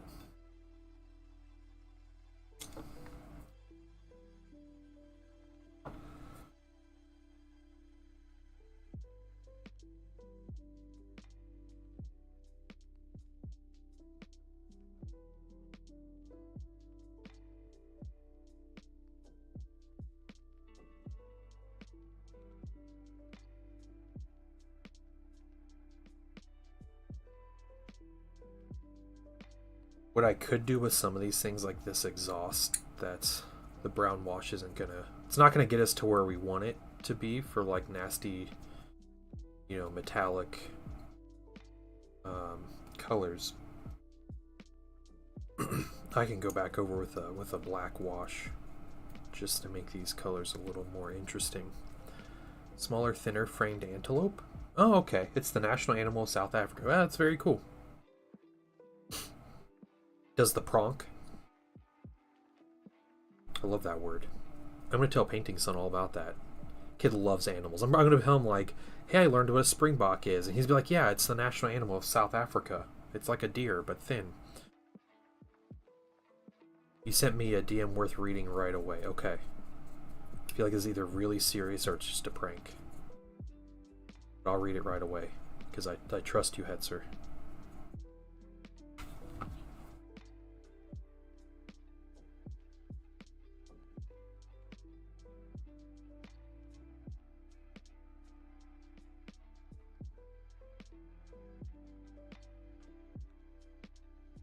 Oh, okay. Interesting.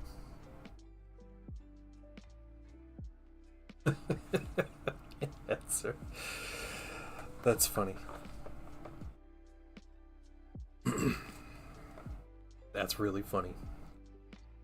Okay. All right. Let's continue on.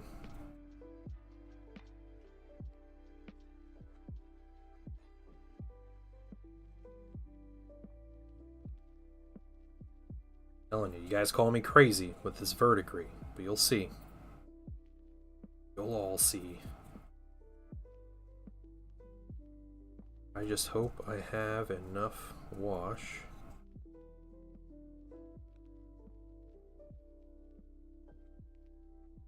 Gotta go. So yeah, no problem, mini guy. Thanks for jumping in and joining. Congrats again. And you have a wonderful day.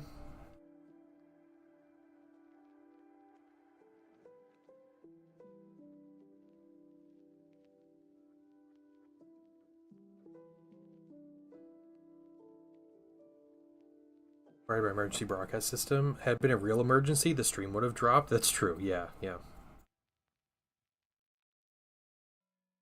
No, Hetzer was just giving me the heads up on the winning lottery ticket numbers, so thanks, dude. Appreciate it. Look what this does to the verdigris, guys. Do you see the difference with the verdigris?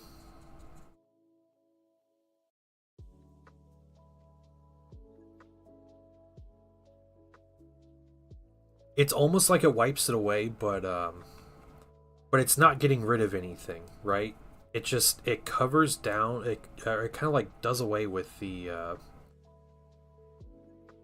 thinnest bits,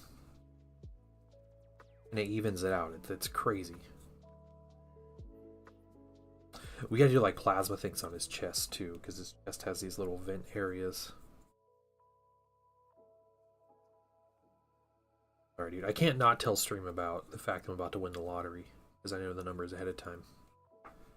Or is it like that that movie with Rainn Wilson that I keep seeing on YouTube Short, where he owns a convenience store and him and Bryan Cranston play the lottery. They game it so they can win every week.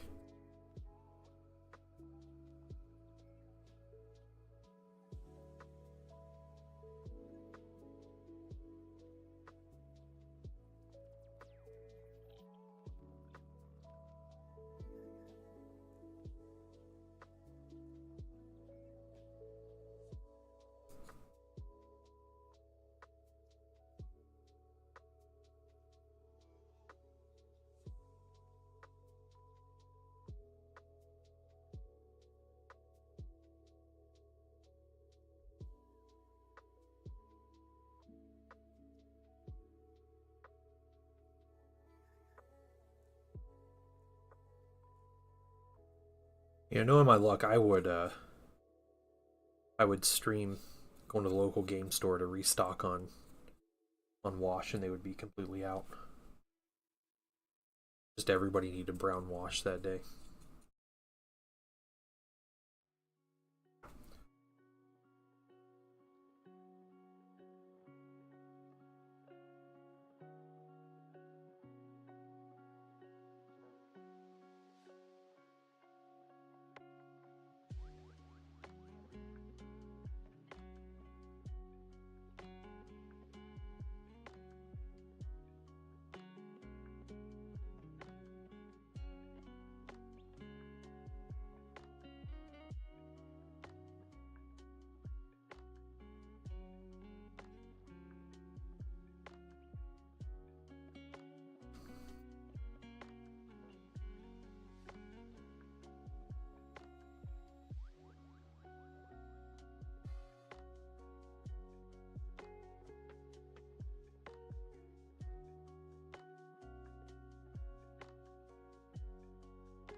Barely, well, not even 2 hours in at this point. Putting the wash on. That's good. I think this wash might take a while to dry, but I think we'll be able to do some other things in the meantime.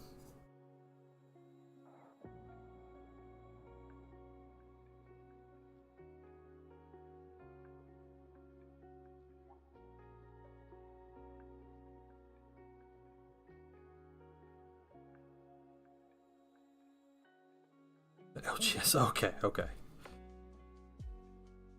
Good to know.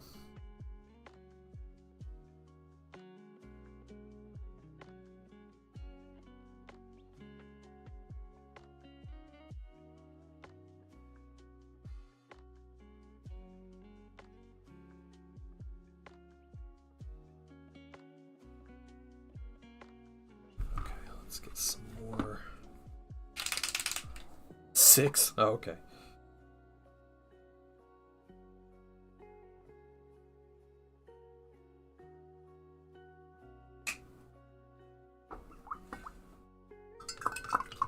Squigs are funny to paint. Yeah, squigs are great.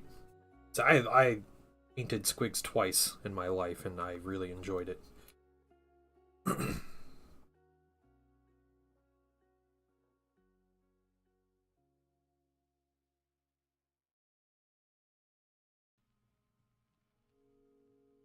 Someone just send me a squig army.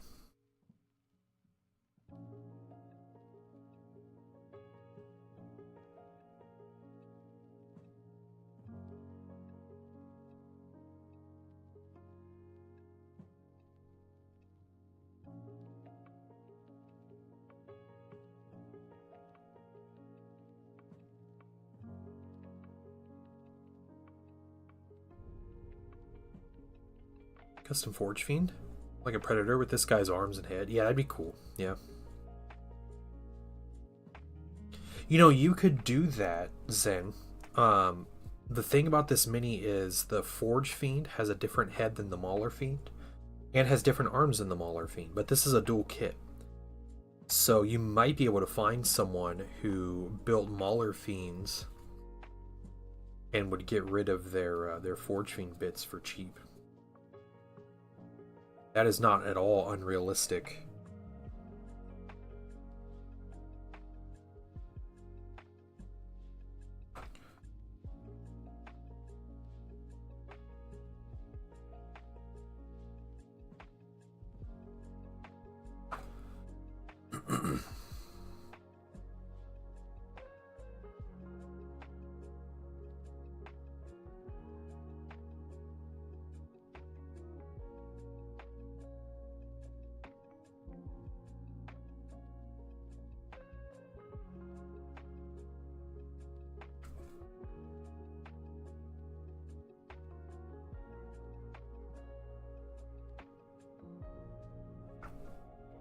Enough agrags. I think I might. Yeah, I think I might.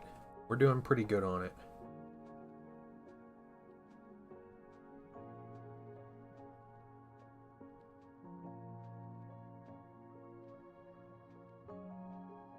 It's good though. That looks so good with that wash. Ooh.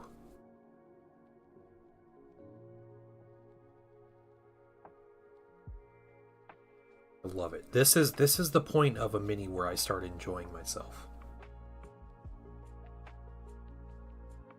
Base colors are not the enjoyable part of painting to me.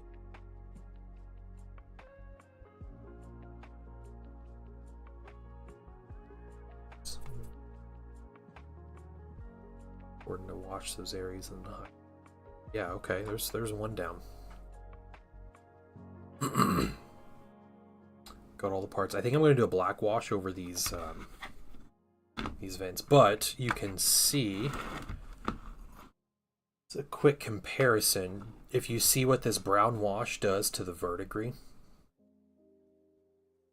you see how that tones it down and makes it look more weathered, just for the nature of being brown wash, but also with that verdigris behind it.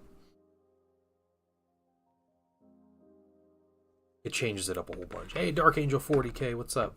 Words and Maulers are easy to magnetize. Yeah, they are, because it's like their arms and their head, and that's it.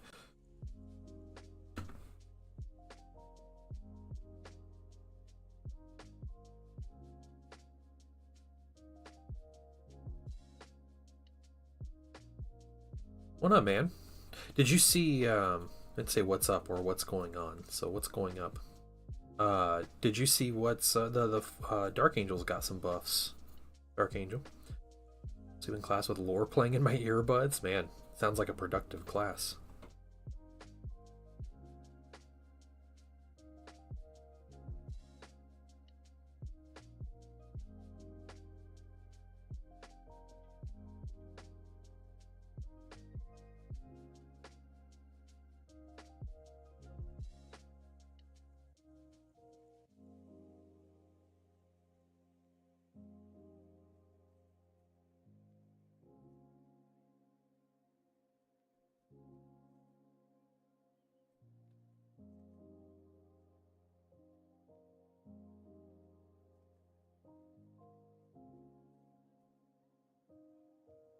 Being done in glass, yeah. Demons have Chaos Space Marine stuff strapped to them? That's a good question, Zen. I think there are more demons. More on the demon side than just like the mutated predator side.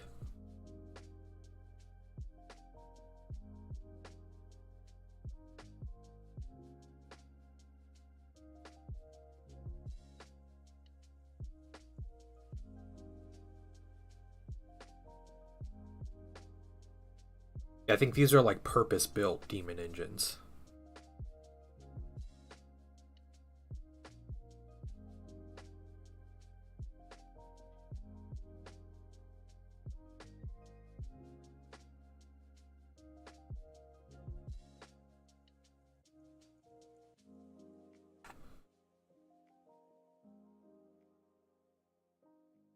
Yeah, yeah.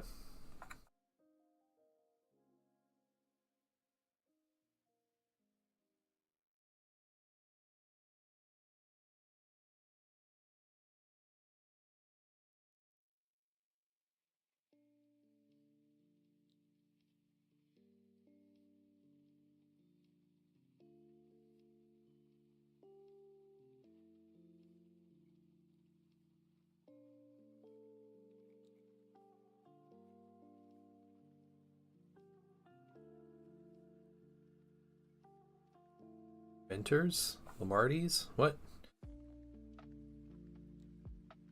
Talking about Lamenters or Lamarties? Like those are two different things. Lamarties is like the chaplain, right? The Blood Angels, one of the chaplains. Lamenters, yeah.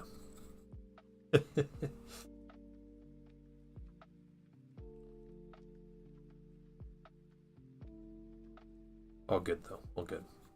I type like a 5-year-old, so that's what I sound like when I type things.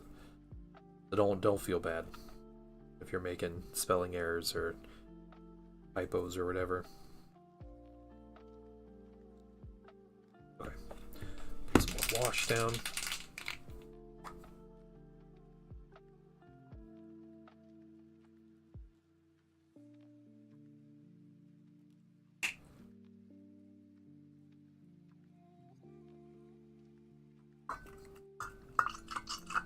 Yeah, they're a cool chapter.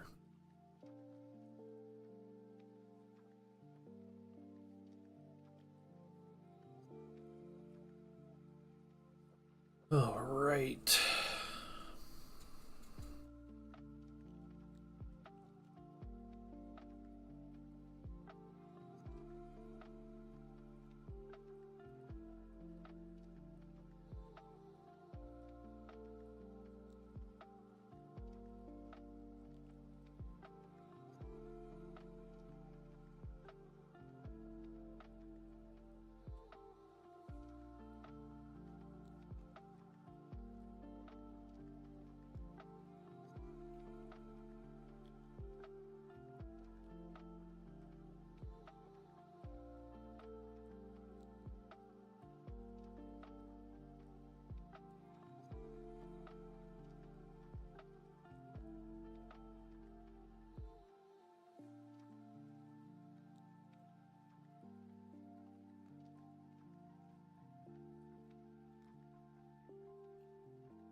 It's done. One of the reasons I actually want a Heresy style Badab Wars series, so Lamenters can get some bespoke characters. Yeah, it'd be cool.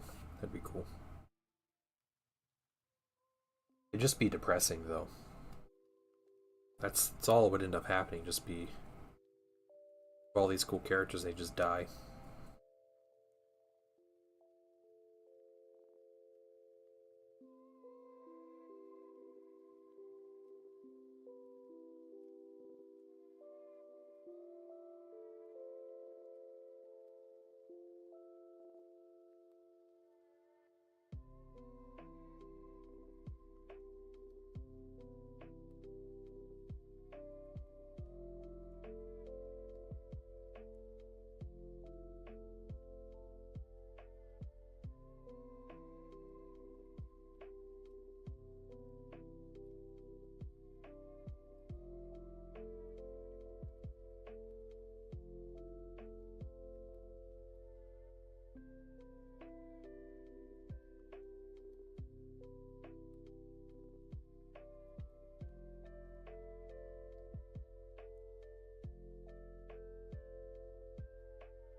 Kieran's still floating around? Yeah.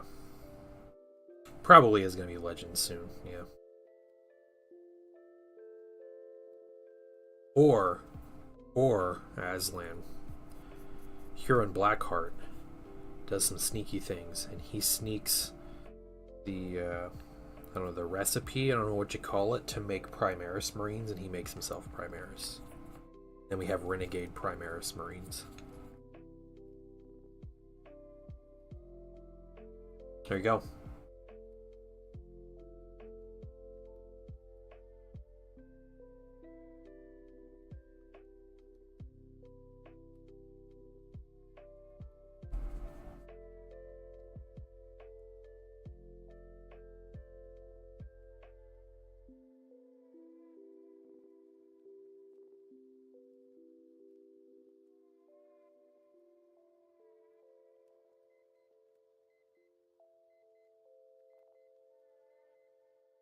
Gonna be the one to do that.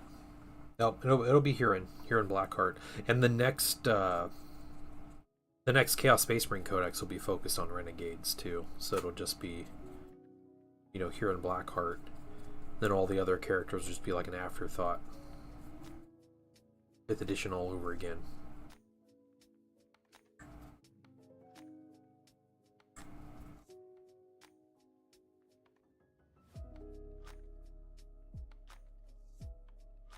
And people will complain, and GW will be like, "Well, we got the 4 codexes for the 4 Chaos Gods." Primus Black Legion would be fun. Yeah, it would be funny, wouldn't it? His creations. We focus on tomorrow's detachment. You have a okay? You think that's what it'll be? All right. Let's see. I'm thinking it's going to be a sorcerer thing, based on the recent one-day trend of Space Marines getting a librarian-focused detachment. And I'm going to be honest, I kind of wish I had Blood Ravens now. My Marines are painted as Blood Ravens, but I don't know, librarian detachment Ultramarines is cool too. And if that detachment sticks around, those rules stick around, I think the next Space Marine minis I buy would have to be some Sternguard vets. Need just a little more of this. The 3 zones, yeah. That'd be hilarious.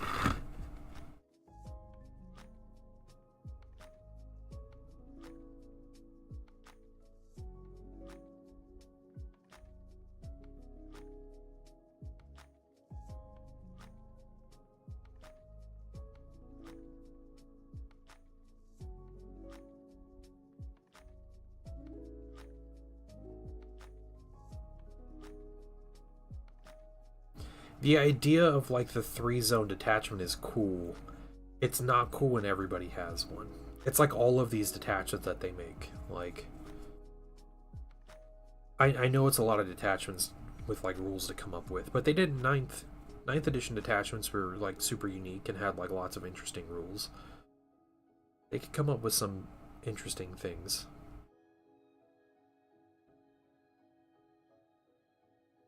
Okay. I think that's it for a brown wash. We got a little bit left. There's some in there. Yeah, I really like my Librarian and Terminator armor. I like my mini. But yeah, I have Tigurius and I have a Librarian in Phobos armor too, so I have 3 Librarians. I don't have a classic power armor Librarian, but might need to be a thing. Or should be fighting against each other? That'd be cool, yeah. Alright, well, let's see. So he's still wet. Yeah. Alright, so I'm going to do something.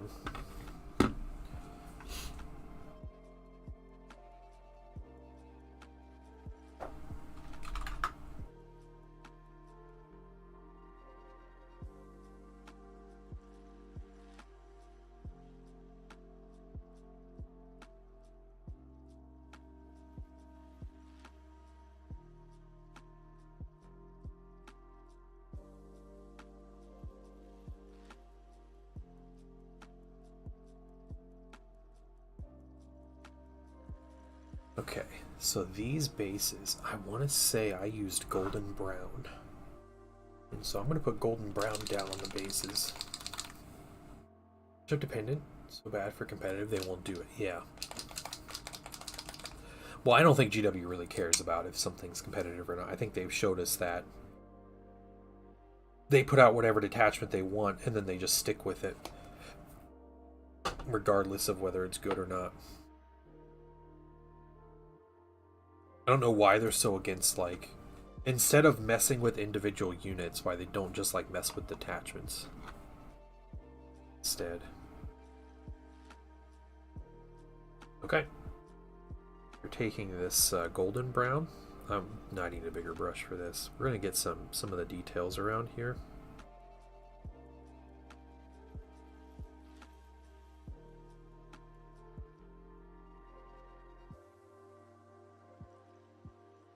We'll get around their feet, and we'll get a really big brush.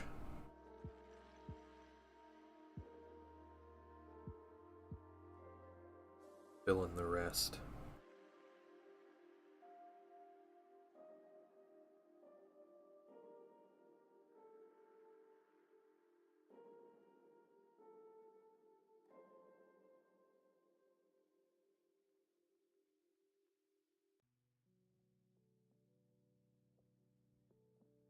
This means I am getting to the point I wanted to be today, where I wanted to make it, where I was working on their base while their washes dried.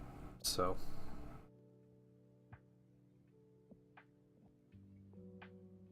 I had the vision in my head, just had to execute it.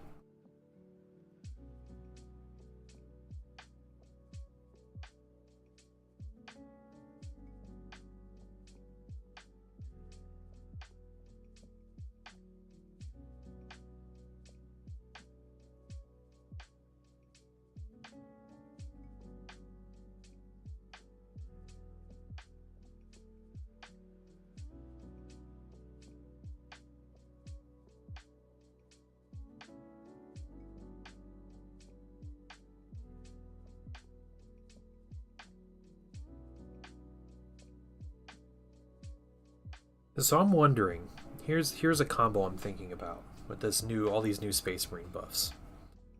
Infernus Marines firing at vehicles with Oath of Moment on it. I mean, we know like Stern Guard can one-shot a knight as the Oath of Moment target, but like Infernus Marines with +1 to wound, ignoring cover with the AP1. With just straight up torrent weapons. Like how many wounds is that, practically speaking, when, you know, if it's a toughness 9 vehicle, you're wounding it on 4s. If we say 10 of them, that's average 35 hits. Half wound, so that's was that 17.5 wounds? And let's say it's a 3 up to a 4 up save. That's 9 unsaved wounds on a vehicle. Yeah. Or 6 unsaved wounds on a heavier vehicle with a 2 up save. That's pretty solid.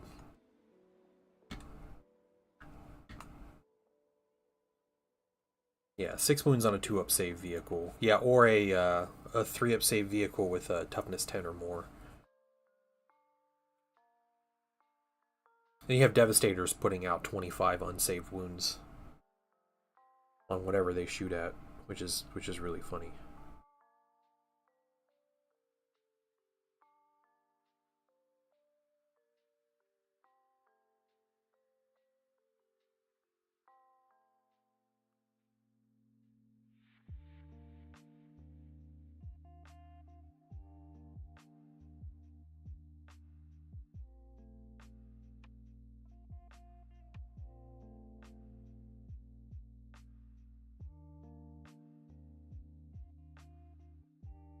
With index Chaos Space Marine Cultist spam for GSC. So what is that?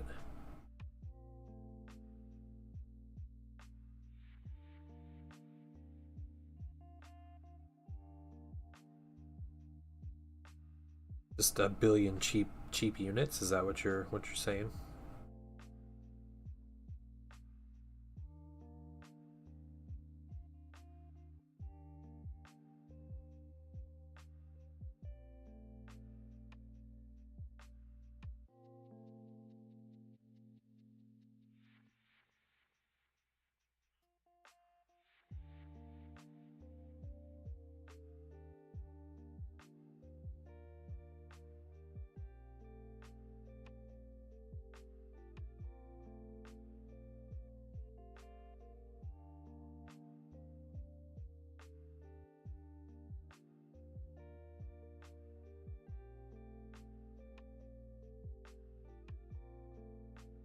Hey, Misfit, how you doing?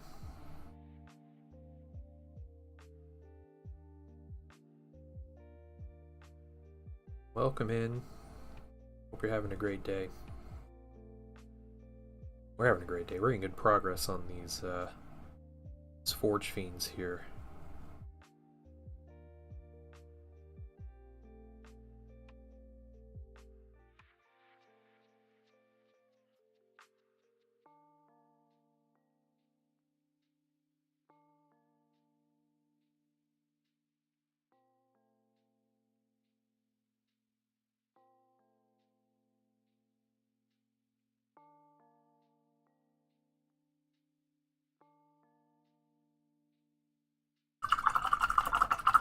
Alright, let's get a large brush. Could we just use... Let's use this big nasty brush here. Started these? Incredible. Yeah, I'm really happy with how quick I'm painting these minis.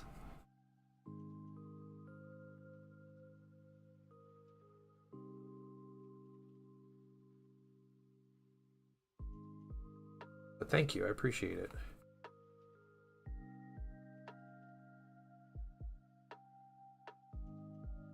We're working through them. Rain Psyker, yep. Lethal hits to a unit. Fights up to 20, yep.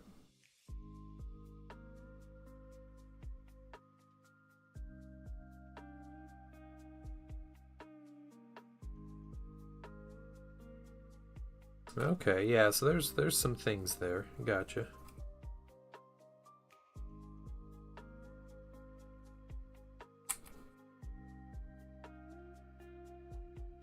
We're just trying to jam the paint in under this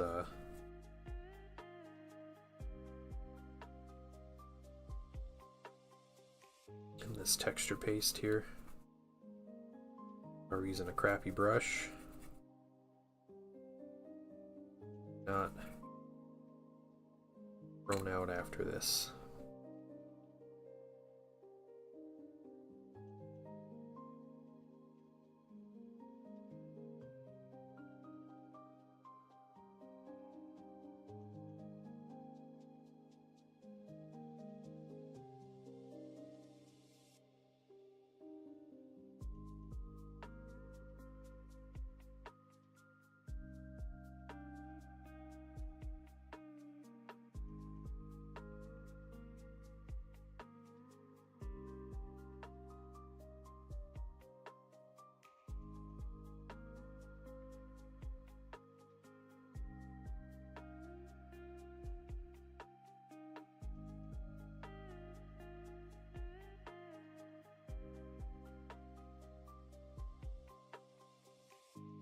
Got some weird angles to paint back here, though.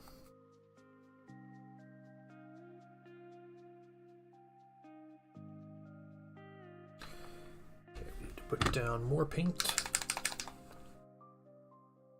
Hey, welcome in. How are you doing? Oh my goodness, I can't read your name with my my chat background. I'm so sorry with the color of your name. How you doing? Welcome in. Nameless maroon chatter. I'm an old man and I apparently can't see that burgundy red color on a blue background. That and the purple I can't see on this chat background.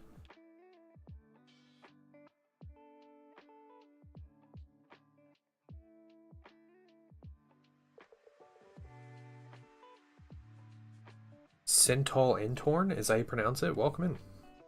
And thank you. Thanks for helping an old man out. Alright. Here.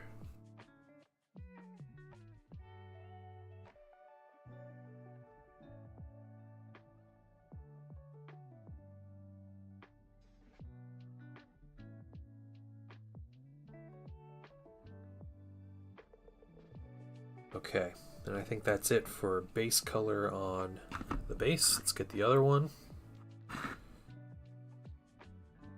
Static and rerolls to wound. That's cool. Yeah.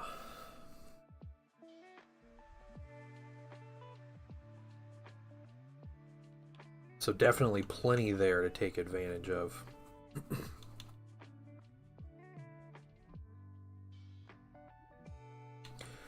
I was chatting with, texting with my buddy Killicam this morning, and he brought up a really good point, something I didn't even think about. But he brought up how there's a librarian detachment that came out, and he said it reminded him of the old librarius detachment from Apocalypse way back when. And what you would do, you could pay extra points. You'd have a bunch of librarians. It was like 4 librarians or something, and they could all combine their powers. You use one psychic power and put up, it was called the Vortex of Doom, I think. You'd put up down a Vortex Blast, which was the most bonkers, like, OP, like, Vortex weapons were stupid. It was literally just, you put it down, anything touched by, you just pick it up. You just destroy everything. And it stays on the board, and it moves, and all this stuff. Like, it was a crazy powerful librarian Apocalypse. Yeah, not scary sound at all. No, not at all, not at all. What's going on, Gosu? How you doing, dude? Capitalize the L. A lot of it. A lot of people think it's an I. Yeah, okay, like Sentai, yeah. I can see that, yeah. Jeez, Gosu, alright. Comes and makes a comment and then just gets on its phone immediately.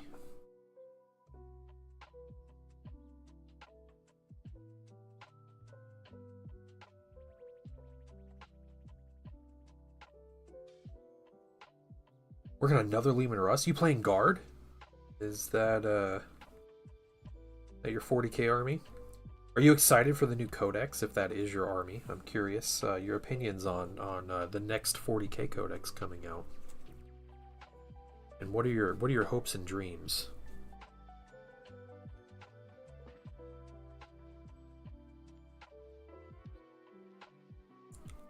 I just hope the detachments fun. You know, I wanted to cover like a bunch of the different like regiments, right? They had like seven detachments or something. They said they're getting a bunch of detachments, and I guess they kind of already announced what most of the detachments are, but yeah, I hope their detachments are cool and interesting and varied. And detachments, Misfit, and 40k. When you choose an army to build an army before a game, you're building your army and everything. Every faction has detachments. So you basically pick a faction. So I'm going to pick Space Marines. And then I'm going to pick a detachment under the Space Marine army. And it's basically a way to play. So it has rules that make it like stand out from other Space Marine detachments. So an example of a Space Marine detachment would be like the Ironstorm Spearhead. An Ironstorm Spearhead is all about like vehicles and dreadnoughts.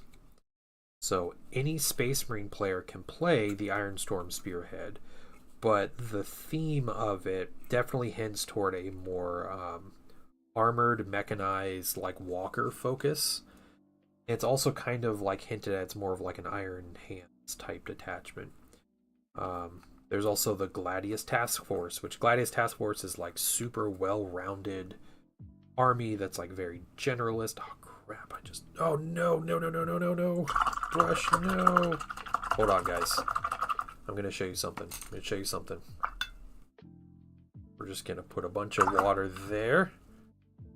Put a bunch of water there. And we're gonna keep doing this. Look, correcting mistakes 101. 101. What we do.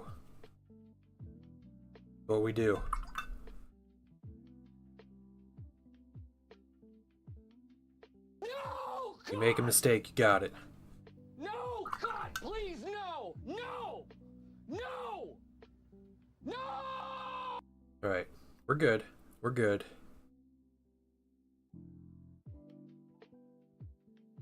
Stab this poor guy in the face.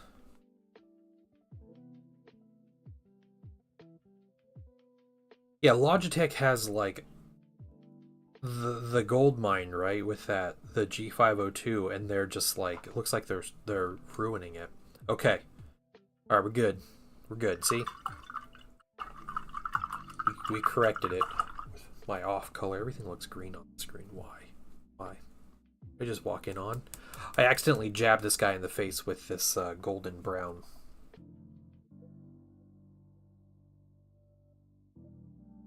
I am trying to paint this base.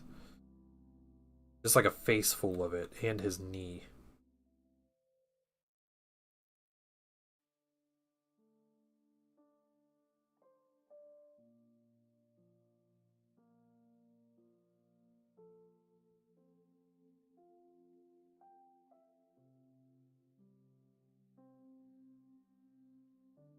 Okay. I think we're good though. I think we're good on that. No, it's good. Good. We got it off. We got it off. It's my fault. No, it's fine, Misfit. You're fine. Yeah, so you it's just different ways to run a list, and every detachment has like a special rule that affects the army or specific units. They all have enhancements, which are like special equipment or items or stat changes or something like that, like little things that you give an individual character. And then every detachment has 6 stratagems, which are things you spend command points on, which are like unique kind of abilities or like special things that can happen. So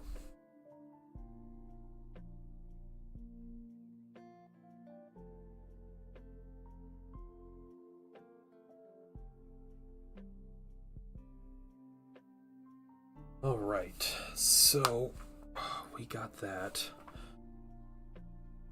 This guy done. Got some wet spots. You really can't do anything while the wash is still wet. It has to be completely dry, because we're going to be doing some dry brushing. This mini.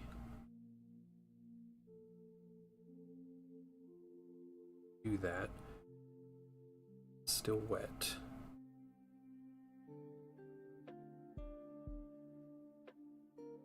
What I could do though, what I can do, let's yeah, okay.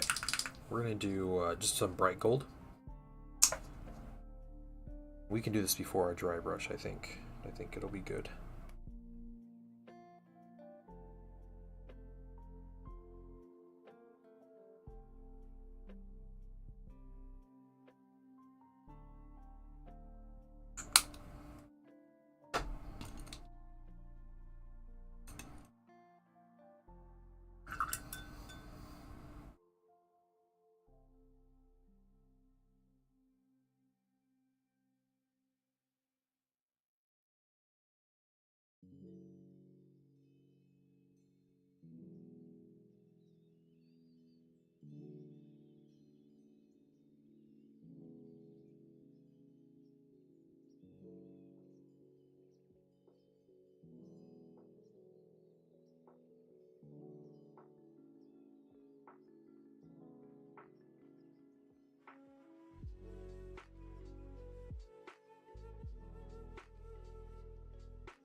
There is a good chance we finish this mini tomorrow. No, I'm not done today yet, but finish both of them tomorrow, which is pretty awesome. That's would sit this at about 6 hours a piece. I assembled these minis on Monday, guys. I assembled them Monday. I based them at the same time, and I primed and base coated them Monday night.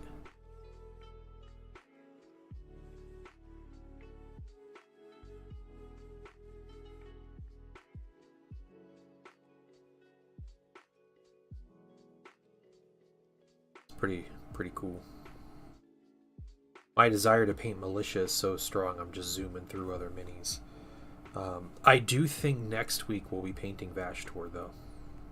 I think that's going to be a thing, and I'm gonna, you know, it might just take me a week to paint him. I don't know, but I'm excited to take my time and to mess with some colors on him and to mess with some techniques and everything. And yes, you all are the painting slugs, the beloved painting slugs. Yep.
All right. Highlight on those faces. Just trying to... Everything is washed down. Yeah, I washed down the entire mini.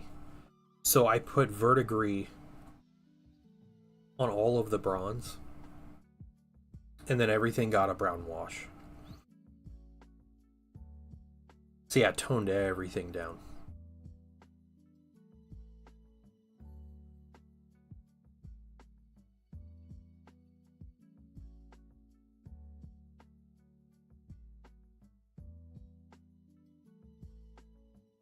Yeah, you can even, whenever the VOD's up, if you go back through the VOD, you can find footage of this mini with just the verdigris on it, just how like bright pale it is.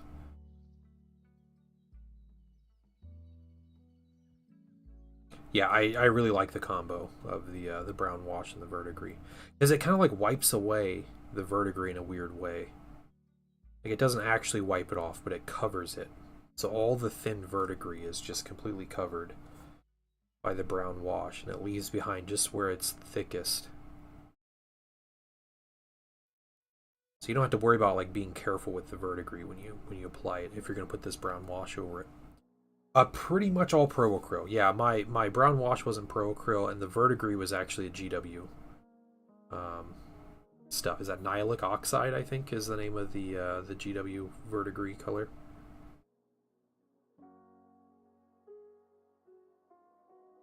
Otherwise, every color on this mini has been pro acryl.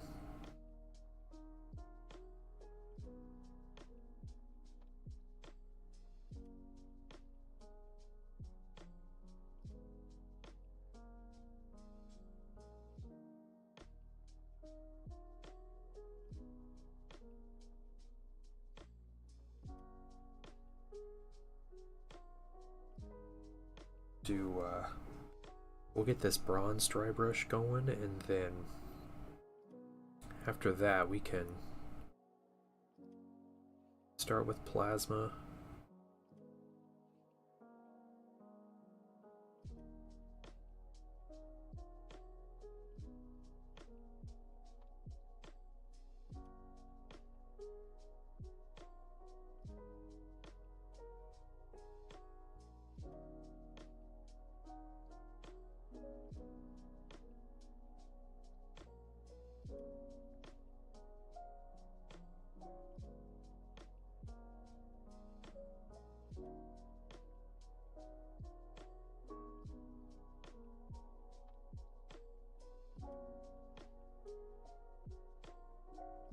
Okay. We'll highlight on the gold.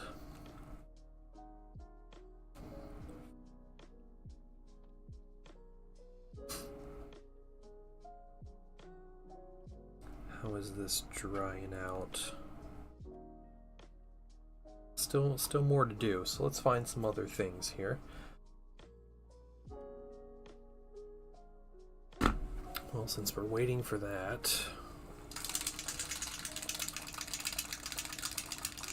we're gonna get a black wash.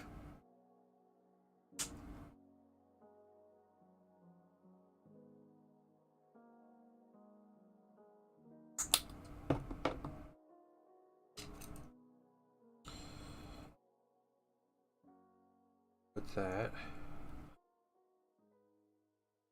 And around these exhausts.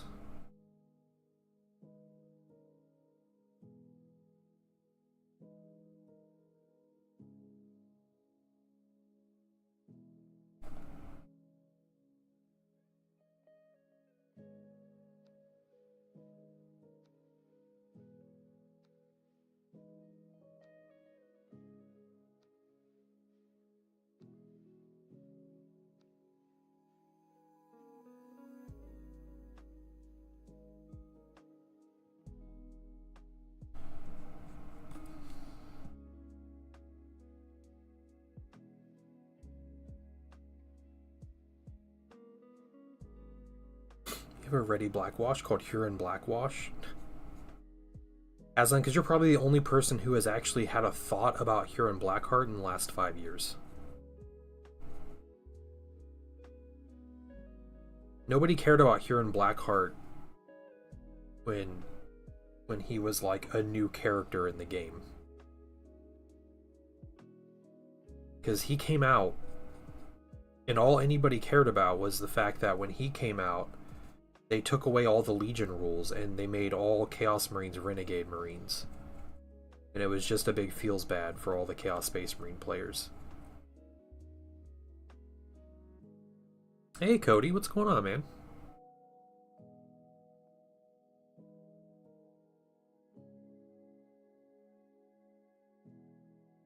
Did you ever get your winnings? Did that show up yet?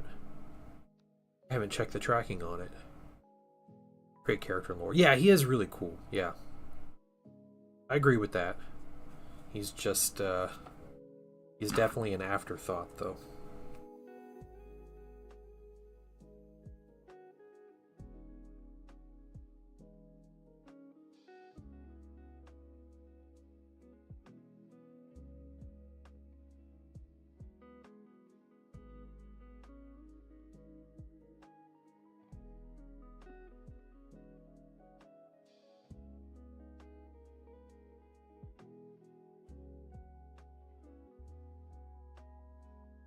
He's cool in Forge World, right? Because like the whole Badab War setting is him.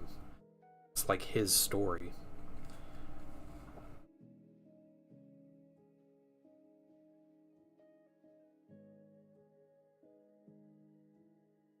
Which is really cool stuff, but him as a 40k character.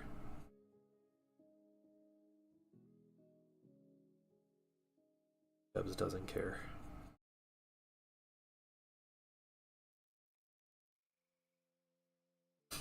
Oh, the split Forge World. Yeah, yeah.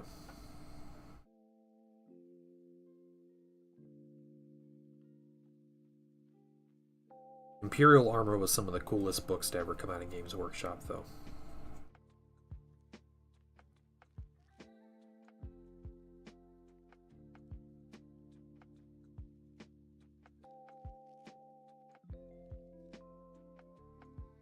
Alright, there we go. We're getting some good color differences here.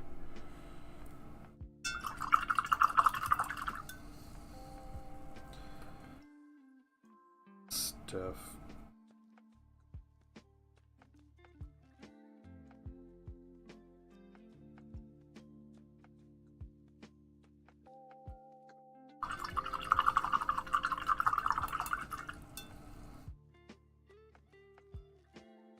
Yeah. Gosu, I think you are right on the money there. Yeah. Man, old Forge World paint schemes were so good. The way they painted minis. Alright. How's a brown look in that spot? It's drying out. These under spots. I think we might be good to dry brush. Yeah, things are drying. Okay. Big notable spot. Let's see.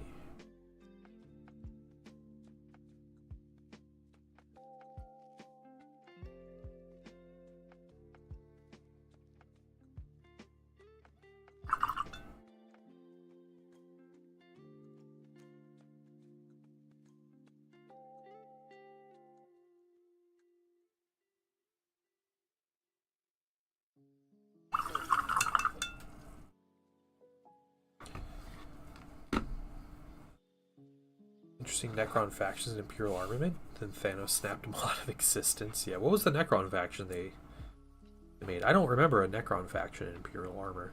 I mean, at the time, I don't think that's what I was paying attention to, so...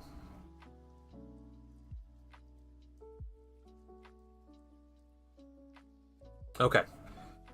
Starting this other one. We're going to get a very small brush here. Extra paper towel. Nice dry brush paper towel, which I have plenty of extras. Look at me! But where am I looking? Whips, alright.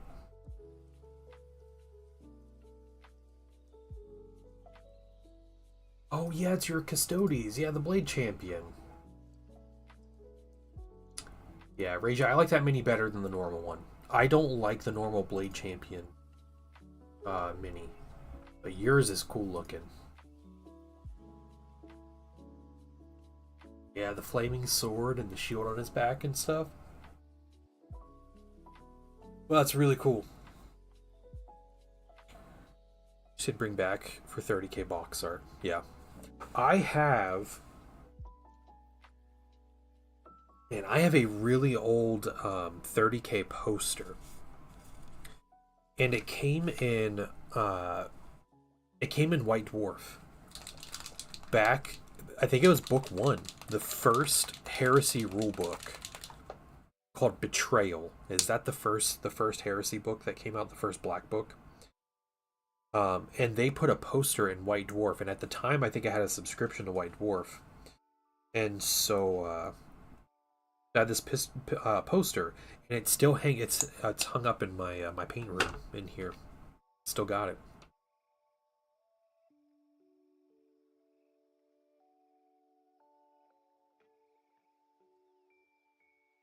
All right. Here's what we're doing. We're dry brushing.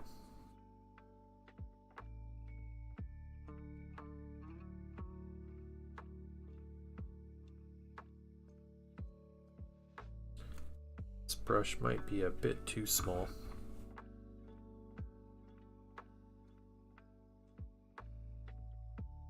This is light bronze.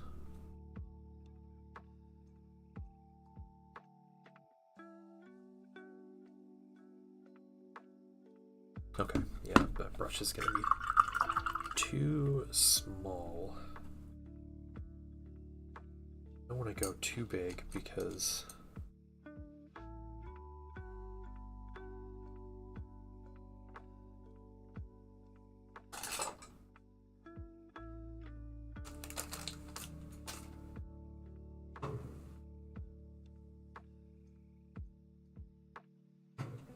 grab a brush out of the pile. That'll work for.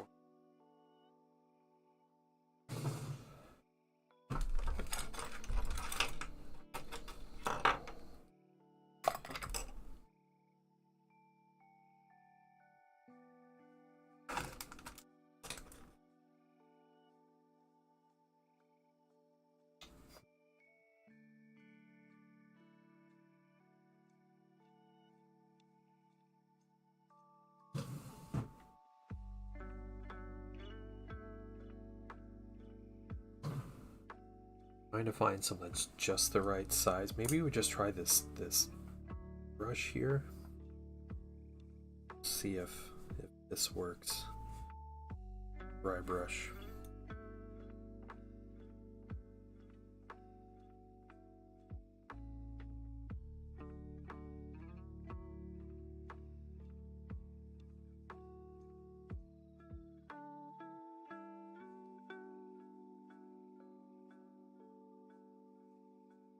Trying to go very light on pressure. So we just paint the bronze. What we're trying to do.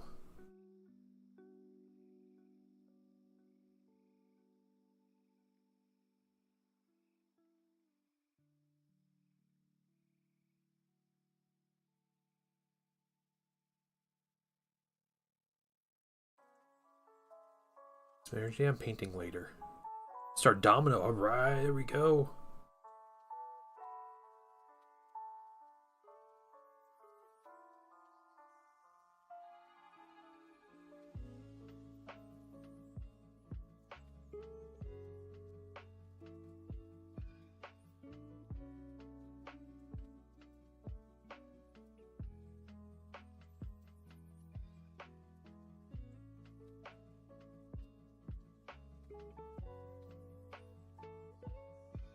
That's cool you're finding good minis to paint those in.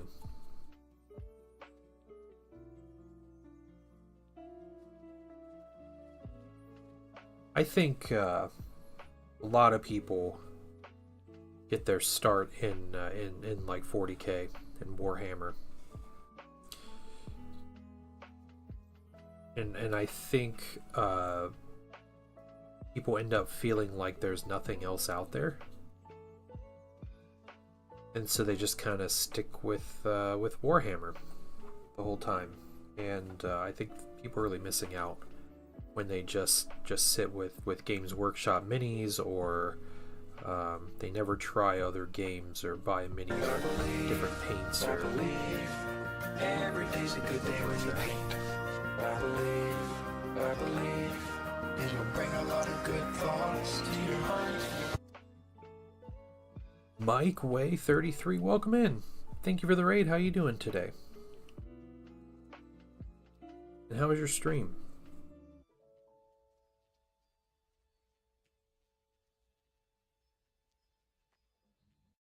Get a shout out to Mike Way.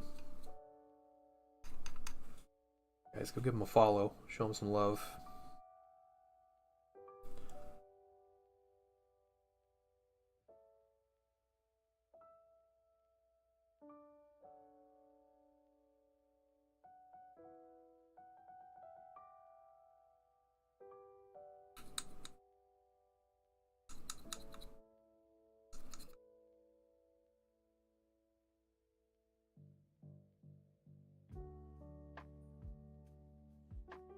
What's up? Doing good? My butt kicked in Elden Ring? Oh yeah. Oh, dang, I have not played Elden Ring, but I'm terrible at any game that requires like actual skill. So, give me a good turn-based game, and I'll do just fine. Hey, Sith Ice, welcome.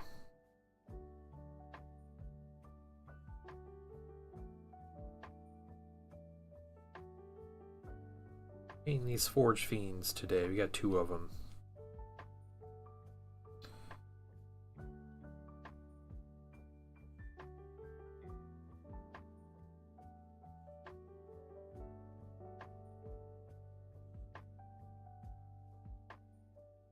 We started painting these yesterday, so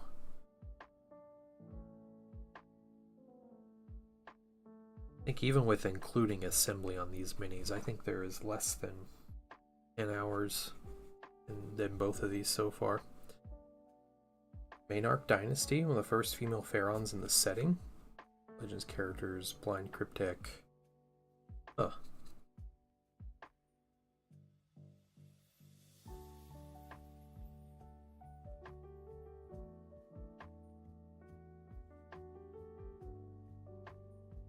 Are you in Mike Way? Are you like in the hobby of like painting minis and playing Warhammer and stuff, or you just kind of browsing finding someone to raid?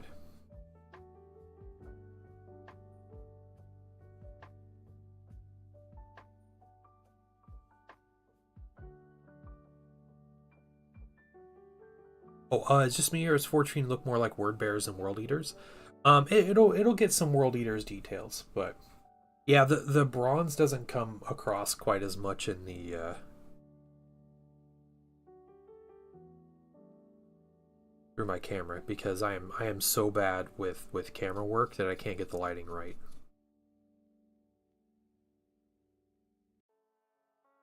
The red will also be a little brighter with a highlight too, so definitely stuff that's gonna happen. This whole color scheme is like, please just wait until the end. That's the color scheme. So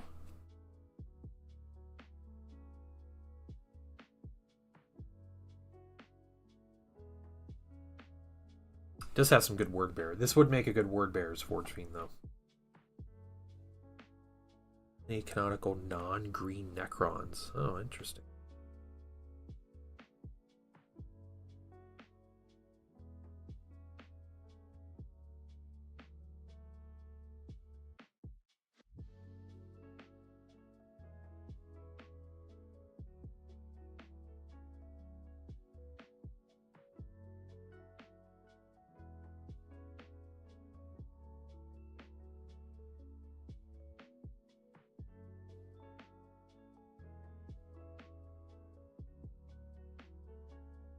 I was painting these as a commission, and I've already painted, I don't know, 2,500, 3,000 points of these world eaters for the client, and we had talked about like color schemes, and the one we kind of settled on was a like a bronze color, like a verdigris bronze color with like a deeper red in it. And I think we were both really pleased with how this color scheme. No, these are already washed, so the washing is done. It's just highlights, and hopefully I can take some pictures. When these minis are done, I'll take pictures, and hopefully it comes across a little better in the pictures. But also I'm going to be highlighting the red. So once the red is highlighted, you'll see it'll come out a lot more. Yeah. The idea with these though is if you look at Angron's mini, the 40k Angron mini, one of his shoulder pauldrons is this really like rusted out bronze color. No, like I said, I told you, Sith Eyes, my camera quality is trash. I can't figure out cameras for the life of me. So I keep adjusting my camera and it never gets better.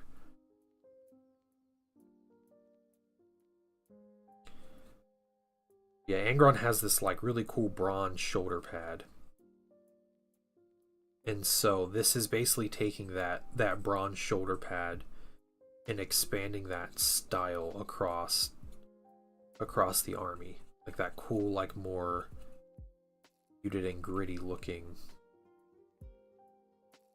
bronze.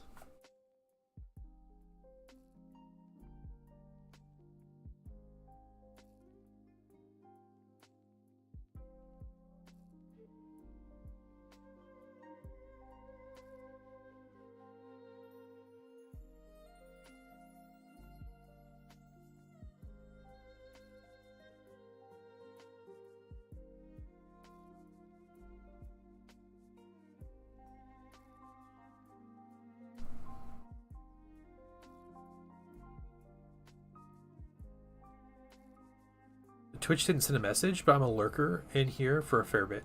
Oh yeah, no problem. Death Guard competitively and Dark Angels casually. Nice. What do you think of the new detachments? Yeah. I didn't realize you. I may have seen your name before, but I don't remember it though. But that's really cool, Mike Way. All right. Over lead belcher, all over known oil, trims flesh. Yeah, because the flesh wash, you get that that nice like rusty look.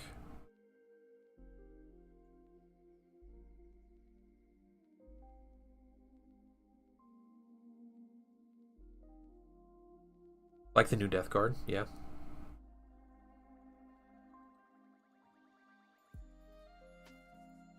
I'm honestly, Sithites, I'm surprised you put down the black before the yellow on the hazard stripes. But yeah, it does sound like a great simple color scheme.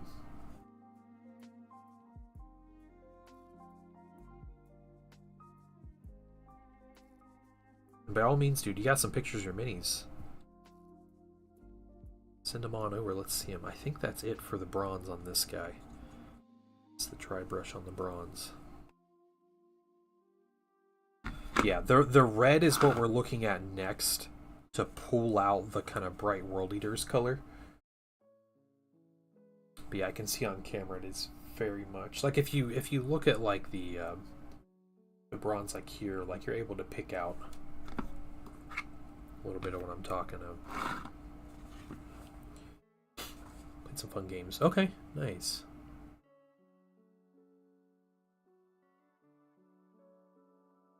Yeah, it's just a fun project just to mess around. That's true. Severely underwhelming compared to the others. It's a new way to play and refreshing. Yeah, yeah.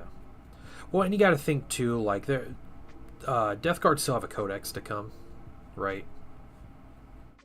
And possibly just being included with all of the Nurgle demons in their codex is going to be a really big deal.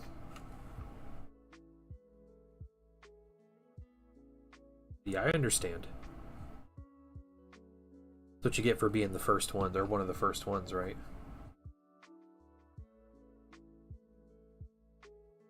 The Space Marine detachment is 1,000 Suns but 40k. You know, 30k 1,000 Suns but 40k. So I am obviously looking forward to trying that because I'm a 1,000 Suns Heresy player through and through. So, oh, demons are definitely getting broken up, Aslan. Yeah. So what? Here I'm going to say this confidently, you know, without any insider knowledge. Demons are they're getting 4 detachments this December through this whole thing. They're getting a detachment for each god. So they're going to have a mono god demon only detachment coming. And you'll see too, because I guarantee the wording in it, it's going to say something like can only include models with the demons keyword or something like that. And then, what, I think 1,000 Suns are the first codex to come out, maybe? 1,000 Suns? I can't remember who it was that's coming out next. But whatever god-specific codex comes out, it's just going to be a god book. It's going to be a mono god book. So they might call it Death Guard or something, but it's going to be Nurgle.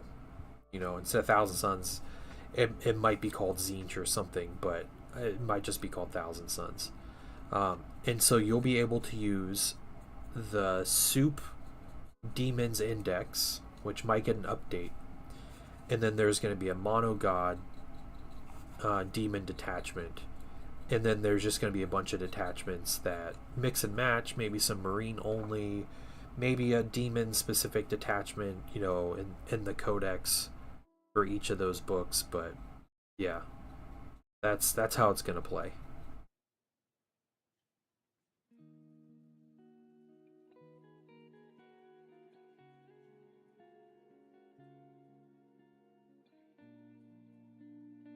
Yep. That's gonna work. GW wants to split up their product lines, so can't have demons in both Age of Sigmar and 40k, and the Old World, and 30k. That's just not okay. Sorry, what's that? Took that tutorial and added some more detail work to my own. Oh, the Warhammer YouTube channel. Okay, yeah, sure. You can go ahead and put a link there. I think Duncan Rhodes has also done Iron Warriors as a guide on his channel.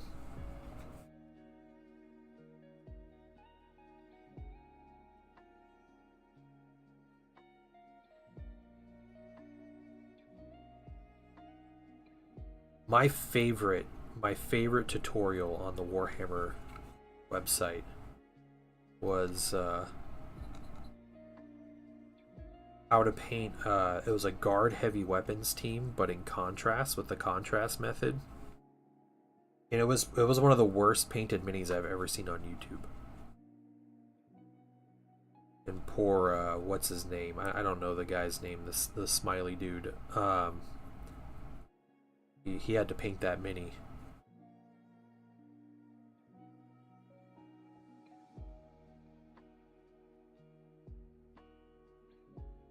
It really is, though. Like, Mr. Beans for teeth? Yeah, is that what we're calling him now? Oh, man. Yeah, we've talked about that one before. It's a legit abomination of a mini.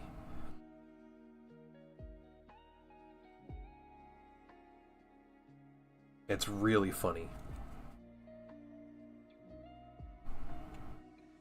I used to watch the Warhammer YouTube channel all the time before I was like streaming and like really getting in. I was like just starting to get into like, I'm gonna paint well, and I would watch. It was when Duncan was in charge of the videos and stuff.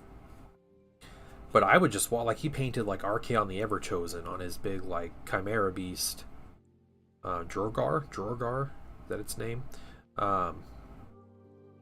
It was great. It was like a 45-minute watch of just him going through and like how he's like painting these colors on the mini, and like the way he's like using these, I don't know, like simple Games Workshop-esque methods of highlighting and stuff, using nothing but GW colors, and it was really cool to see. I enjoyed those videos a lot. I got a lot of learned a lot about painting watching those videos, believe it or not. Really high production quality and everything. It was just something that was fairly unique to YouTube at the time. It's Sky Black Sun novel, if you read it. Okay.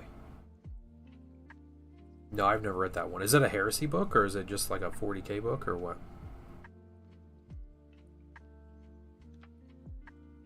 I probably won't read it, to be honest, but I mean, some people might care about the spoilers.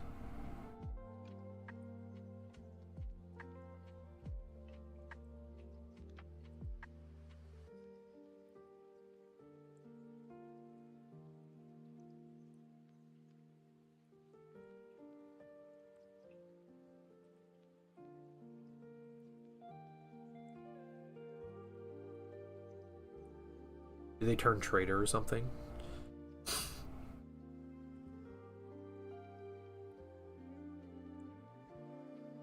See how bitter GW's about Duncan. Yeah.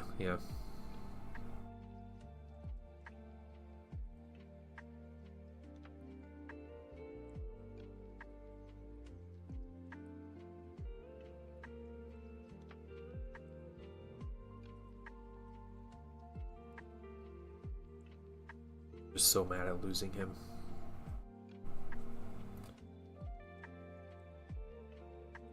Yeah, like they had Duncan doing those painting tutorials, and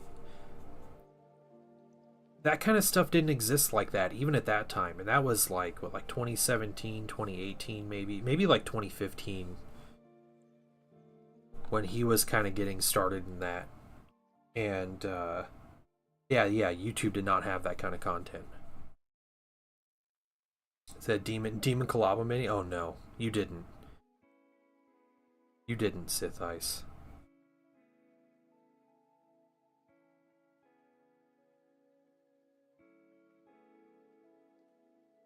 No, okay, alright, good. Had me scared there for a second.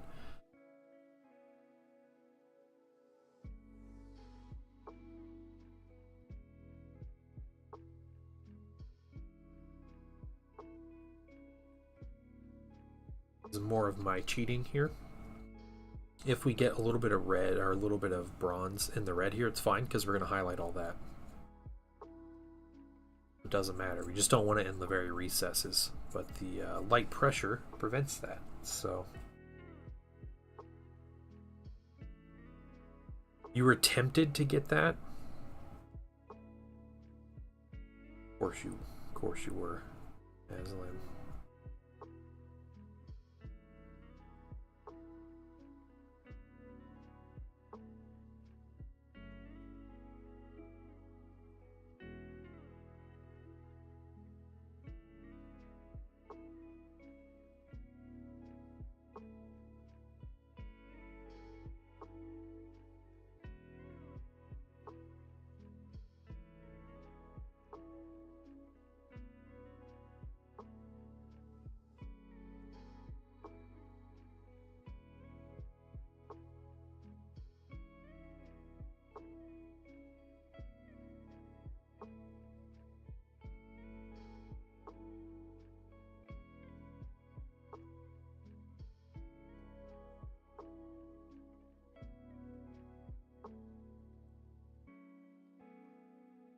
Into your Iron Warriors. He posted a link. He says he's following the GW guide, but just adding one or two more steps to it.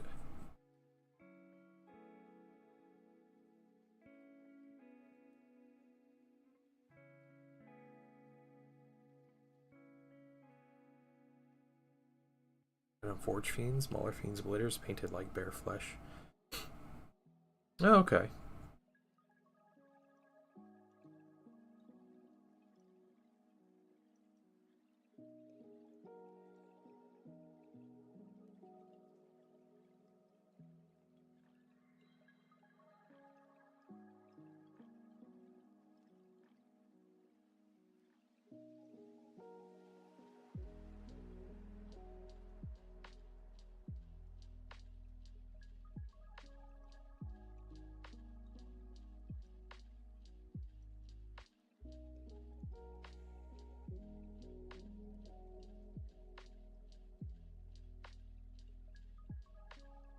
Oh man, I think that's all the bronze.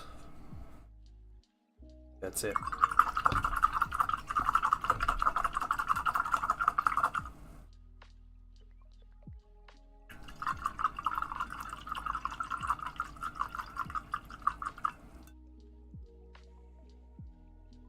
Yeah, it is goofy. It is goofy, grains, but that's still weird. Still super weird. Oh my gosh. I have like a billion notifications. What's going on?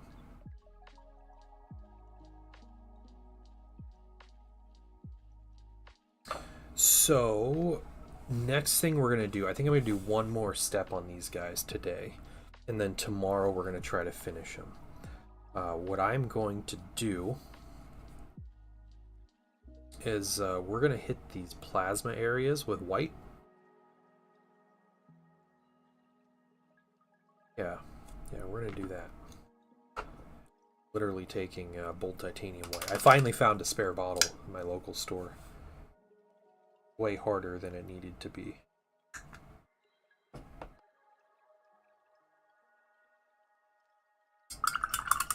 Can't stop getting MVP in this Marvels game. Like the mobile game that came out or something. Is it a mobile game that came out? I don't know. Is that like Rivals? Is that what it's called?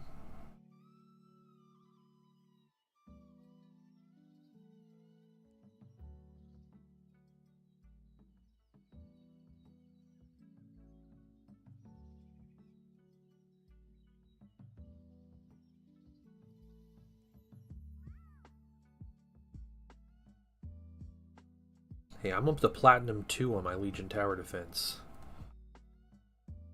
Just playing like 2 games a day.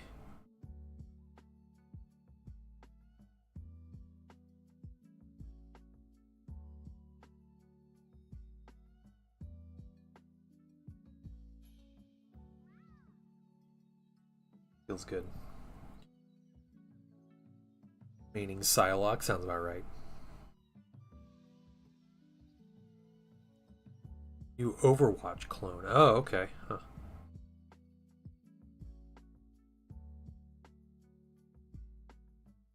Never played Overwatch.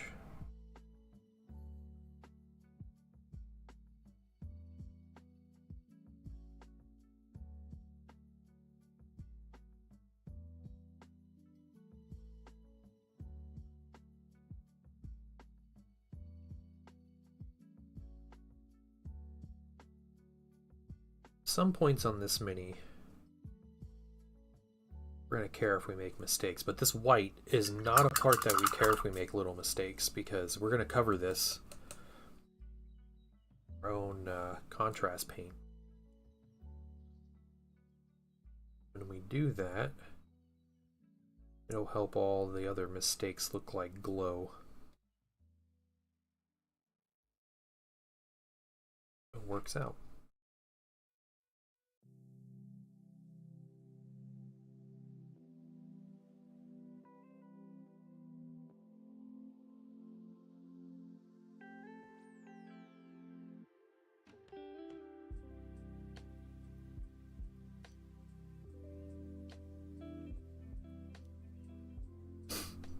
Just free OSL. Yeah, exactly.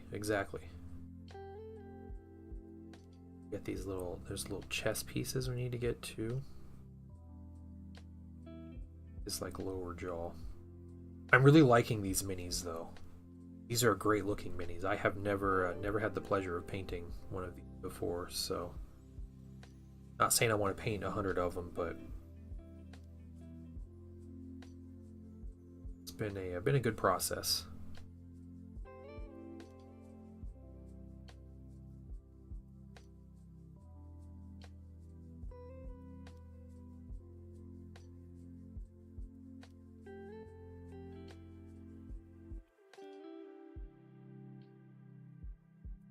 Right? Red and the trim go together well, yeah. Yeah, I think them not reading as World Eaters is understandable. I think when you see these with the rest of the World Eaters army too, will make a big difference. And I'm gonna put some blood on them too, so they'll get bloody. They'll get a little brighter colors. But seeing the context, like, you know, so far I've basically only painted World Eaters specific units. And so this one, you know, that the fact it could be a word bearer, I can see where people are like mistaking that.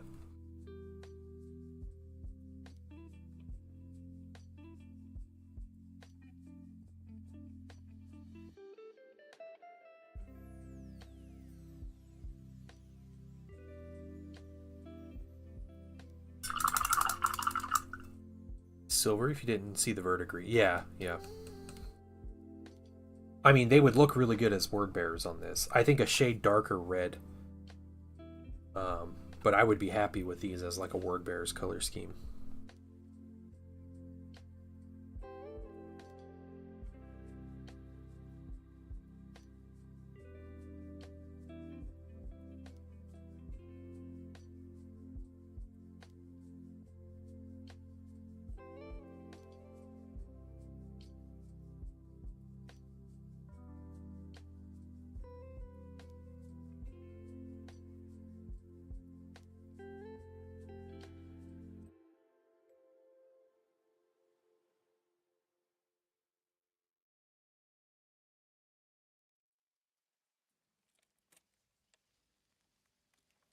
World Eaters, as long as it's red, it's a World Eater. Yeah, yeah.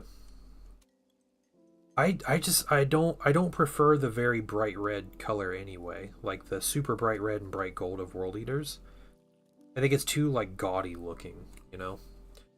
Right, I think that's good for our white of our plasma glow on this guy.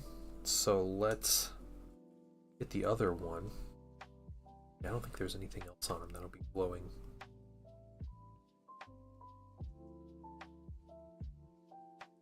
This is chest and just to make me dried blood, not fire engine red. Yeah, they're all painted fire engine red. They really are. Yeah. Just imagine, like, they're just big fans of like firefighters. They just think they're so cool.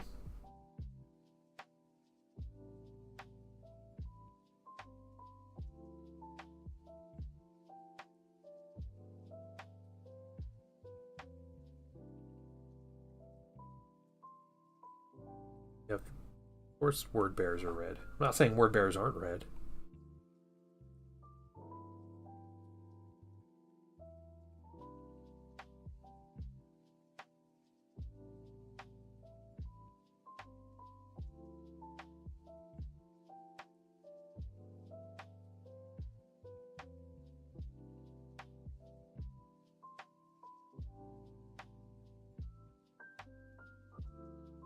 Yeah, word bears are definitely like a maroon, right?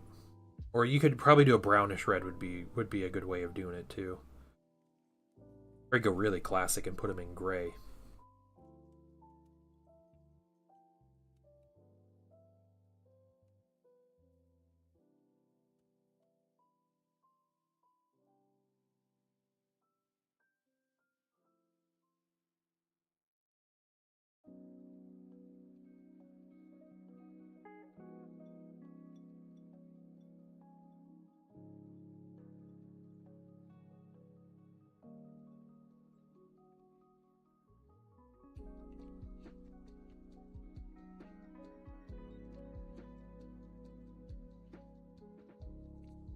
We have a word bearers player in our heresy group, and I have yet to play against him, but it's funny talking to him because like he just knows his legion is like the most hated.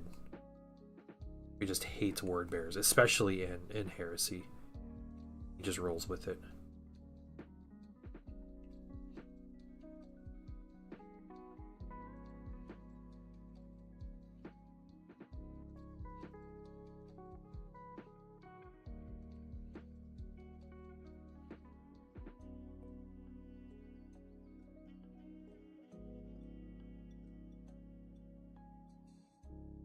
It's just nice that he's like, yeah, there's no redeeming qualities. There's nothing about these guys that make them, I don't know. Like, there's no arguing about my faction, my legion. Like, I know they suck. I know they're the worst. I'm okay with that. I've accepted it. Some rusty red tones, yeah.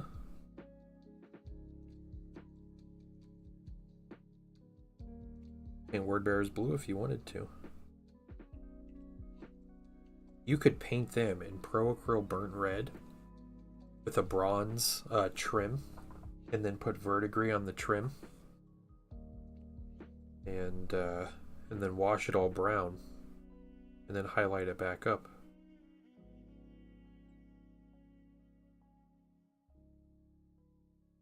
Call them word bearers. Squad of Forge World Gal Vorback for like 50%. Oh, nice, nice. That Argel Tall Mini is incredible looking.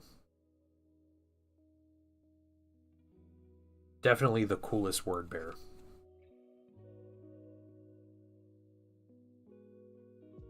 And Erebus straight up kills him.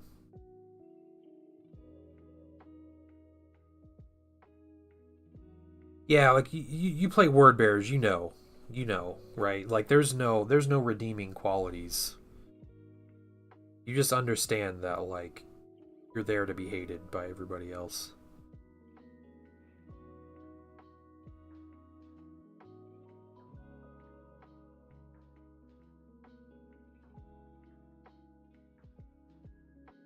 Yeah, those are way better 40k possessed, yeah.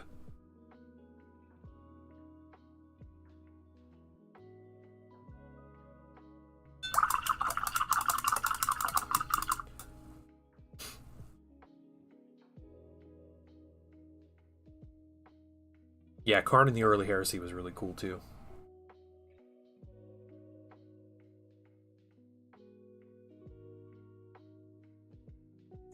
Possessed have always had like not great looking minis, right? Forge World team was able to make it work, but the regular GW sculptors couldn't figure it out.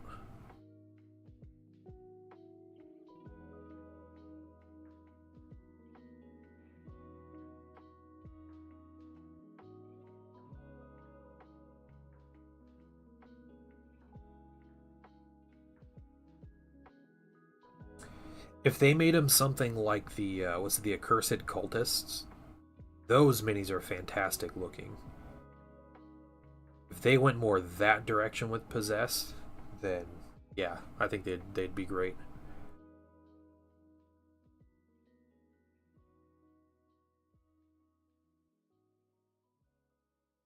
Yeah, those are legitimately like disgusting looking miniatures, right? Which is something I hadn't seen from GW in years before they released those. All right, we got plasma base coats. Tomorrow, what I'm going to be working on, we're going to have some we're going to be doing some, let's see, actually, you know, one little thing I wanted to do. Try this real quick. We're going to highlight red, we're going to highlight skin, we're going to highlight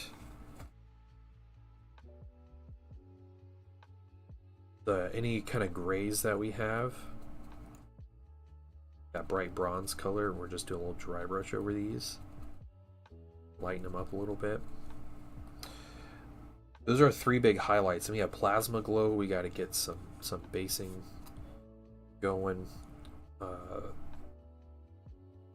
I think I need a more brown wash to cover these bases, which I know for a fact I don't have enough to do the bases, so figure out what to do. I might have to go to the store. on my own time another day, and then come back and do the basing over the weekend or something. I still do the basing on the Tyranids too, so it's all good. Weekend of basing. Yeah, I'm excited. Excited for Heresy Thursday. Most likely going to be another character, but it'd be fun if it's something else new.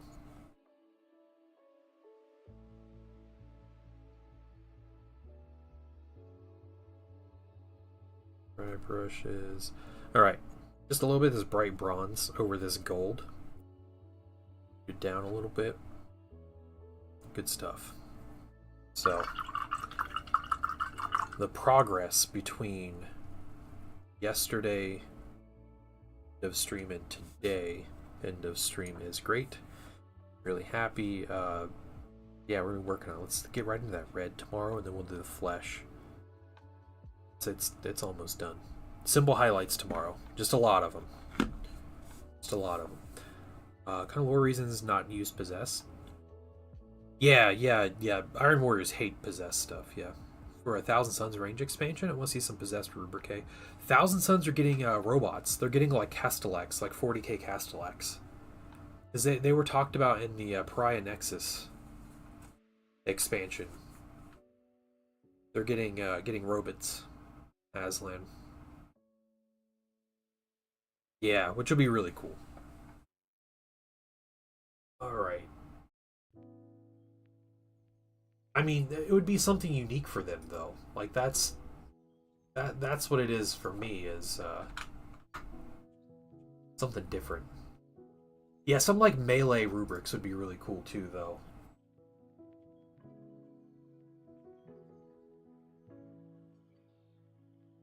Painting at 30k world eaters, that's cool.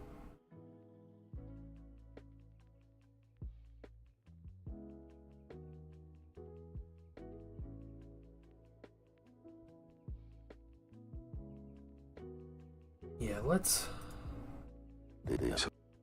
raid Matt Yee.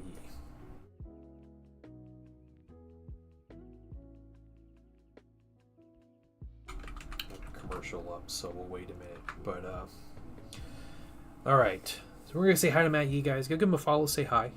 You know, be a welcoming member of the community. But thank you very much for coming to hang out with me today.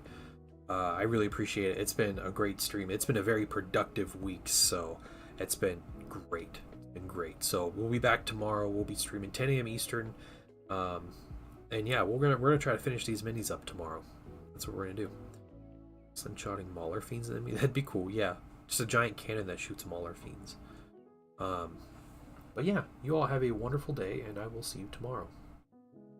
Bye, everybody.